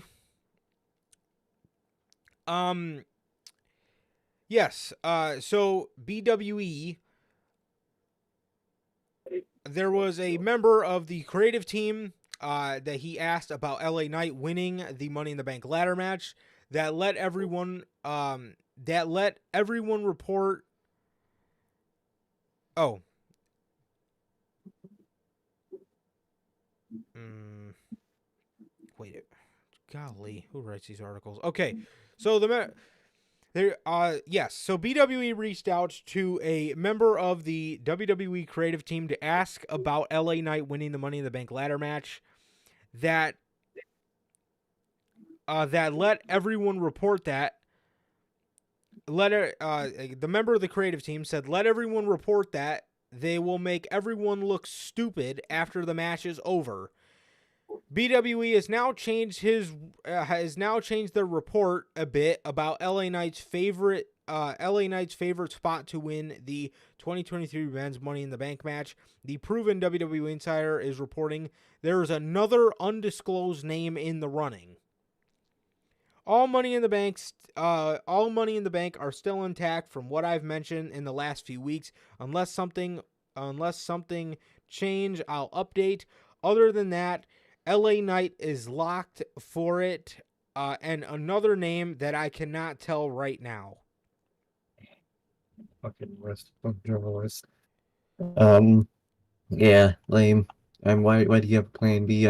Only reason you should have a plan B is for injury wise, and you shouldn't actually, plan for your plan B like that the way they're doing it, man. Because a WWE plan B is a day of decision. Who are we gonna pick, left or right?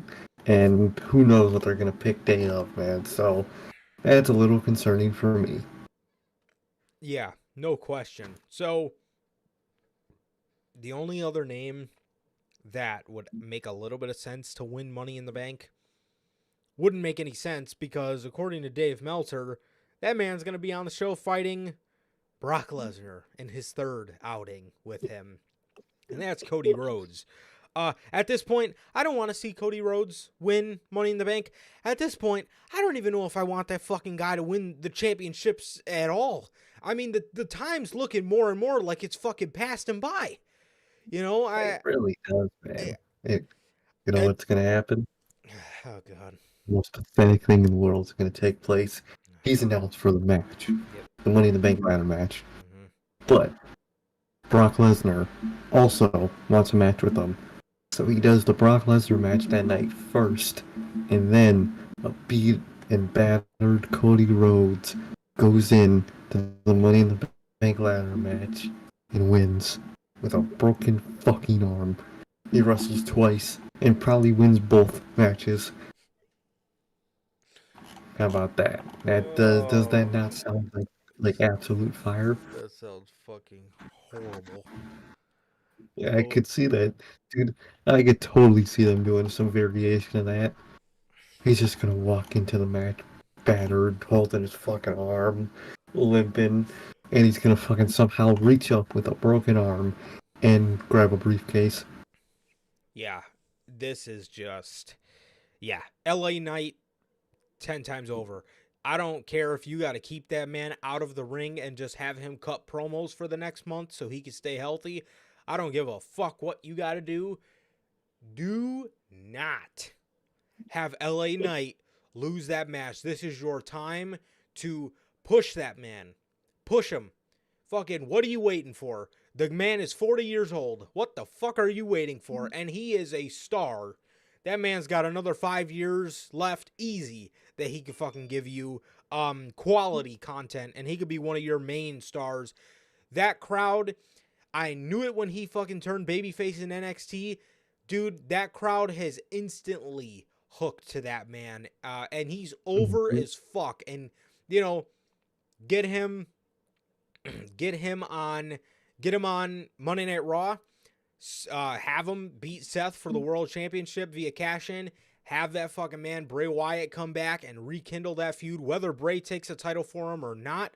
I just want to see those guys put on more. I just want to see those guys put on more content because that was fucking fire the first time around. So I'll be up for round 2, no question. Exactly, man. Definitely. Yeah. And again, Bray doesn't even need to fucking win. Bray doesn't even need to win the feud. Yeah, I don't care. Have LA Knight win for all I care. Establish him. I don't care, but as long, dude, those two, LA Knight's just a fucking star, man. He's just a star, and the time for waiting is over. Do not fucking, Cody fucked up Sammy's fucking WrestleMania spot this year. He's not fucking up LA Knight's Money in the Bank win. I'm tired of this shit, man. His fucking time passed him by, bro. The guy has fucking no more momentum. He's booked like shit. He shouldn't have been the guy at Mania in the fucking first place, if you ask me. He should have just fucking faced John Cena or somebody like that, because Sammy had the story written all over him. I don't give a fuck what any of you people say. The story was Sammy. We went with Cody because that's what everybody was on the hype train before he got injured, right? It is what it is, bro. It is what it is. He took Sammy's spot. He fucking ruined the fucking spot, the Mania spotlight, the Mania moment from Sammy, and he didn't even get his moment to begin with. No. Do not have, no. Do not have him do the same thing to LA Knight. Do not. At all. I'm tired of it. Exactly, man. Exactly. The guy don't got no more fucking momentum as it is. I don't know. I don't know. If I can have him fucking have him beat Austin Theory for the US title for all I fucking care.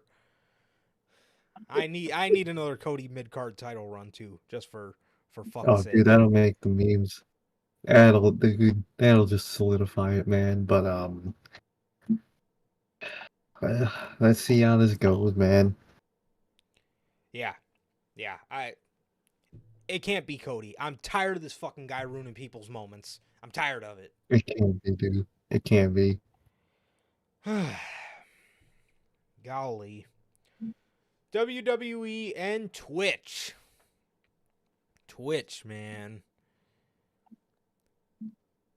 And now, well, actually, from what I hear about Twitch nowadays, it's not really the place to be. I keep hearing about this kick. I don't know what it is. It's not the kick we're used to. It's not K-I-K kick. God, no, different stuff went down on there. Different story. Yeah, shocker. I hear Twitch has been pretty scummy lately, and what company actually decides to work with them?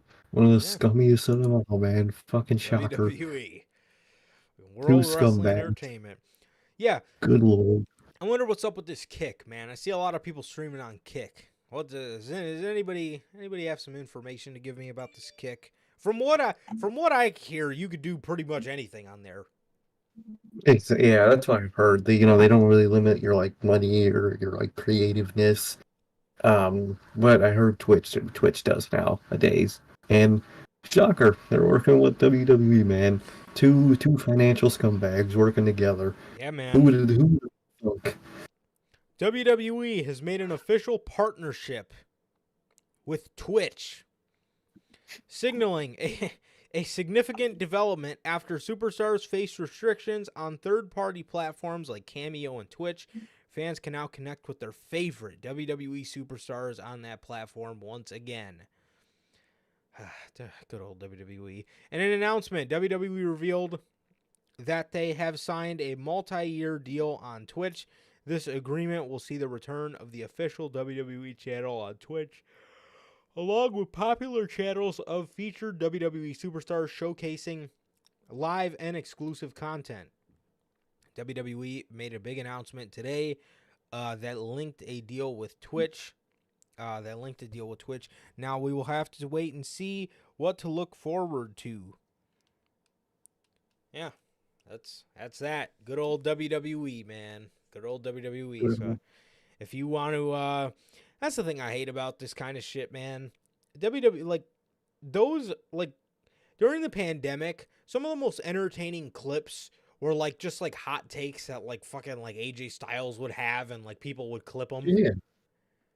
You know? Exactly, man. And it sucks to see that the only way they could do that now is if they fucking work with the goddamn company. WWE, man, they're just that annoying company. Yeah, definitely. They do not let you do anything. Literally fucking anything. So, yeah, man. So, to those in WWE, dude, the people in AEW that, like, stream are probably, like, so free of a headache. Like, dude, Xavier Woods' channel is so popular. That's why I always mention to you guys, bro, like, I could totally see him wanting to leave. Don't you think that man just wants to fucking just stream and just make his own money off his own side projects? Literally, man. Literally. Yeah. Yeah, completely ridiculous, man. Completely ridiculous. So, with that, our next story, I could find it.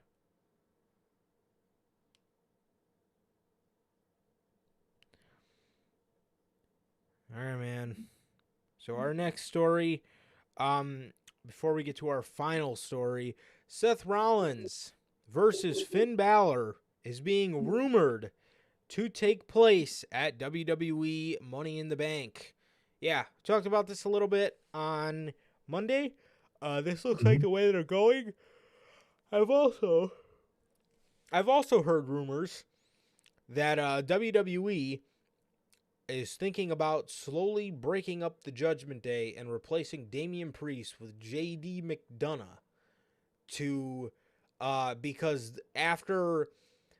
with the rise that Damian Priest is having, they see him as a breakout babyface. You see that man and think babyface? Huh? Dude, this company needs fucking mental help. It's horrible. I said that as a fucking joke last week. And it's actually coming through, man. Good fucking lord. I hate that. Well, the match itself that we're talking about is great. I love Seth versus Finn as a match. Yes. But that idea of breaking them up, of breaking Damian Priest out of that group, is absolutely horrible.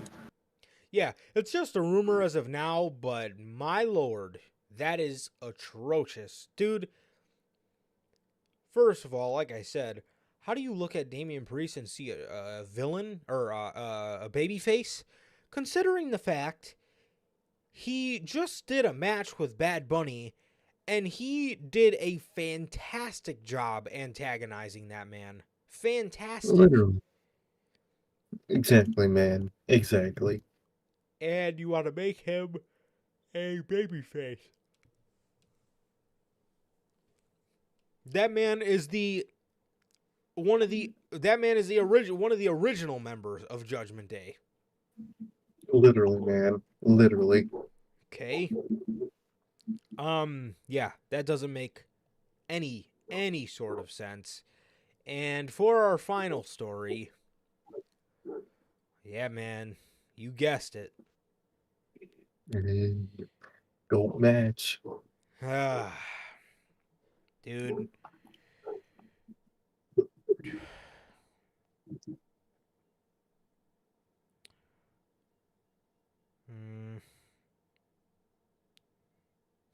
And it went away on me. God damn it. Okay.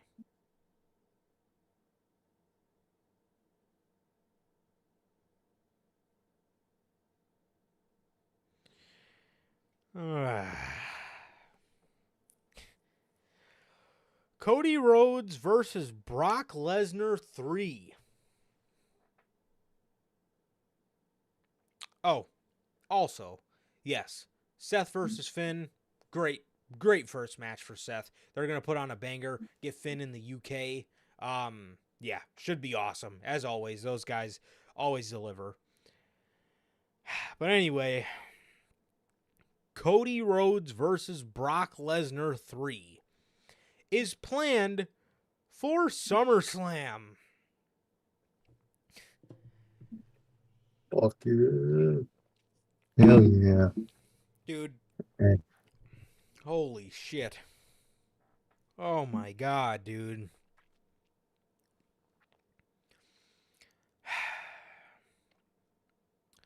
With their head-to-head series tied at 1 win apiece, the rubber match is currently planned for SummerSlam. On Saturday, August 5th, our own Dave Meltzer revealed the news on Monday morning's edition of Wrestling Observer newsletter, or Wrestling Observer Radio. We got big news. Cody Rhodes and Brock Lesnar 3 is SummerSlam. Meltzer said. Holy shit. Dude, he needs to fucking download autocorrect. What's that one autocorrect app that fucking like makes punctuation better for like Google Docs? Oh my He needs gosh, to what's the download name that of it? shit. Grammarly.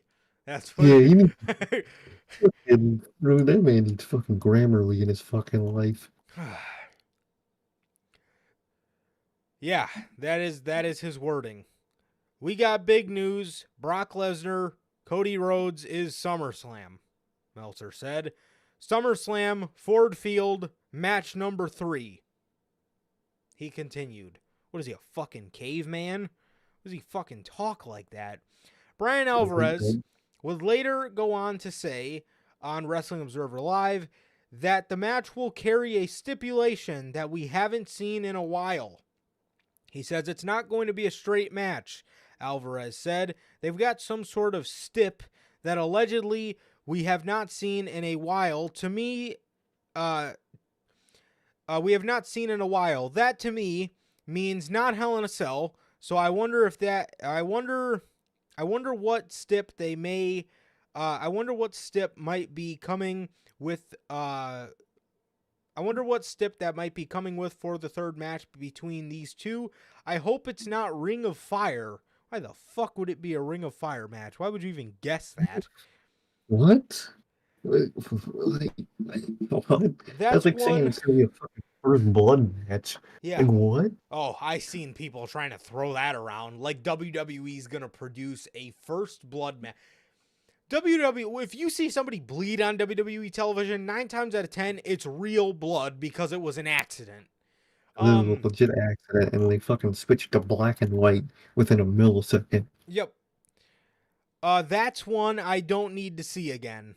Okay, why the fuck would you ever guess a Ring of Fire match? So, apparently, Cody pitched a dog collar match, but like I said on Monday, WWE is never, I would be shocked. Vince McMahon will have to be dead and gone by the time WWE produces a match where people have chains around their neck fighting. The match everybody thinks it's going to be, and I think it's going to be this as well, because it's Dusty's been in these matches before, and what's his face? Dustin did one with QT back in AEW when Cody was in AEW.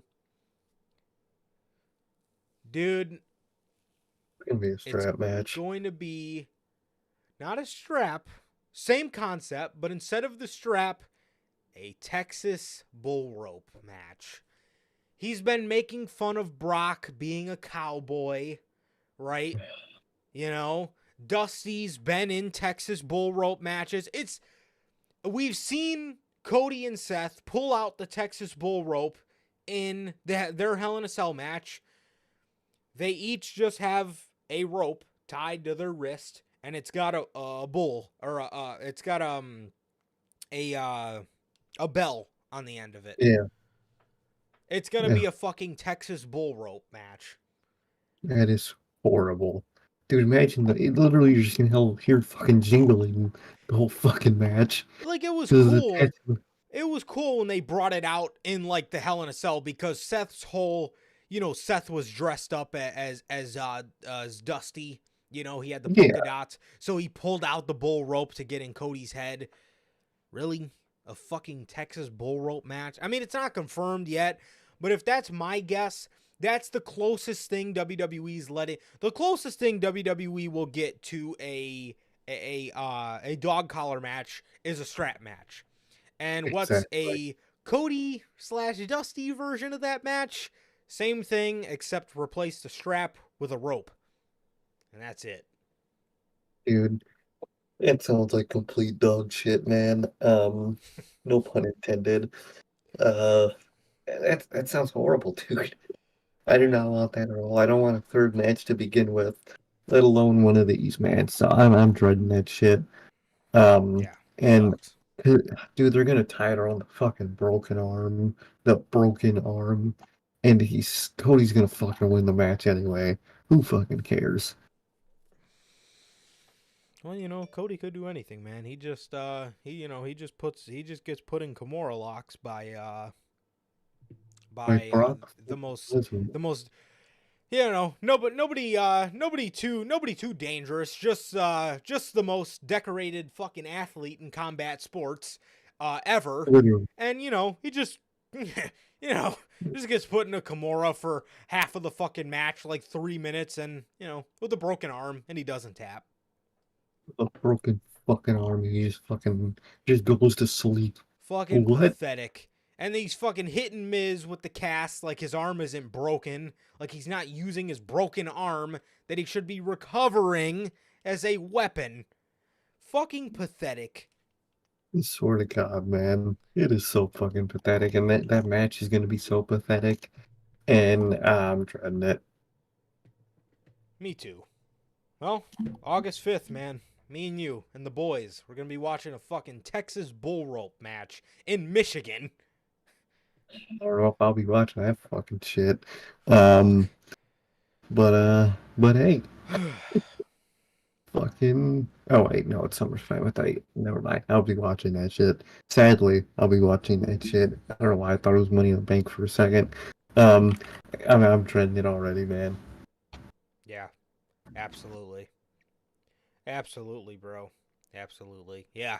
His wrist will his arm will be recovered by SummerSlam, but they're going to mention that on commentary.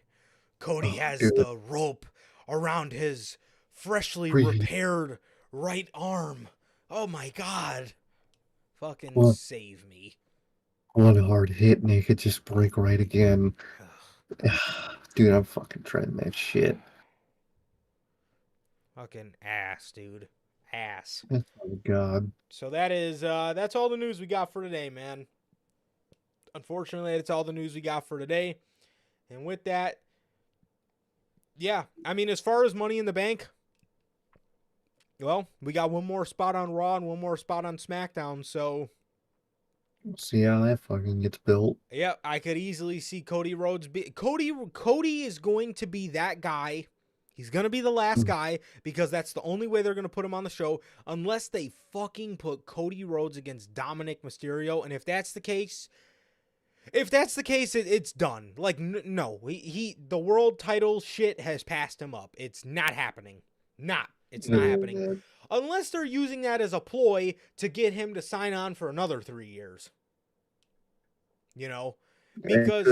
Because I could see them, making him wait the 3 years, and then by the end of his 3 years, he's like, well, fuck, I still want to win the world championship, so I guess I'll just sign on another 3 years.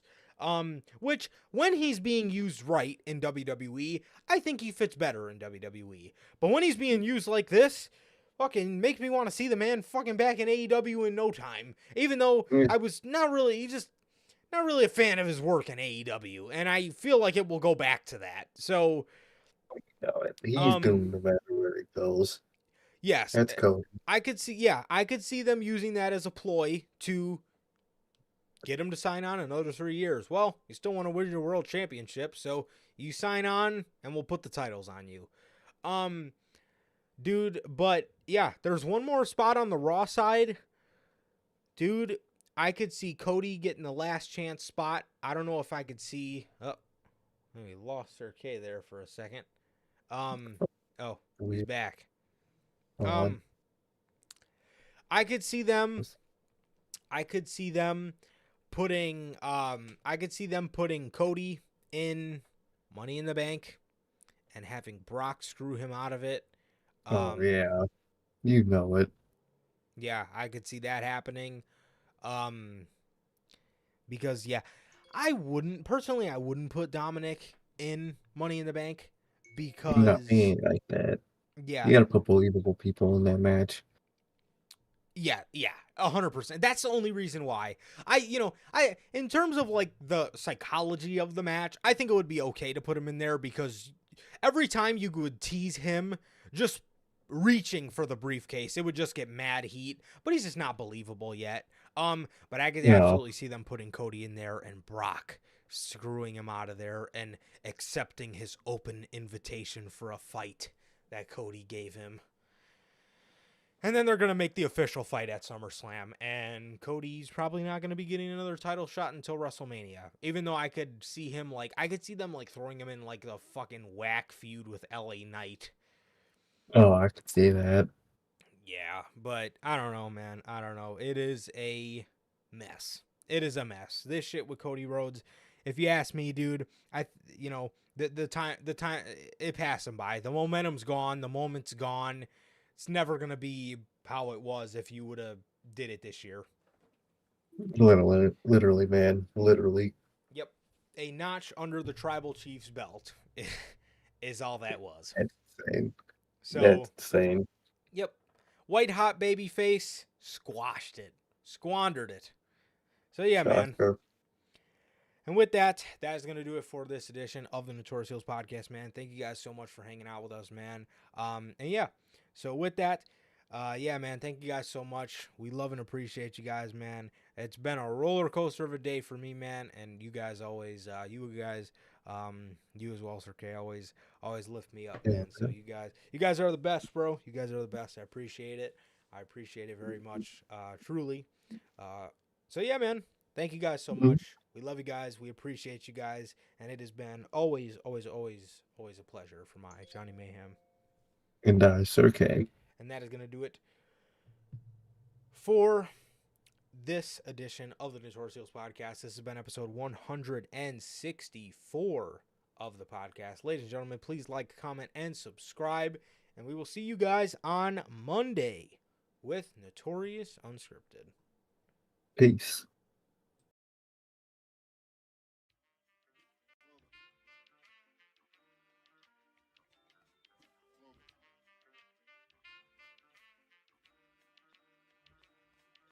I used to get pills on the bitch. Now I throw shields on the dick to stop me from that HIV shit. And niggas know they soft like a Twinkie fillin', playing the villain, prepare for this rap killing. Biggie Smalls is the illest. Your style is played out like Arnold, and that's what you talking about, Willis. The thrill is gone, the black Frank White is here to excite.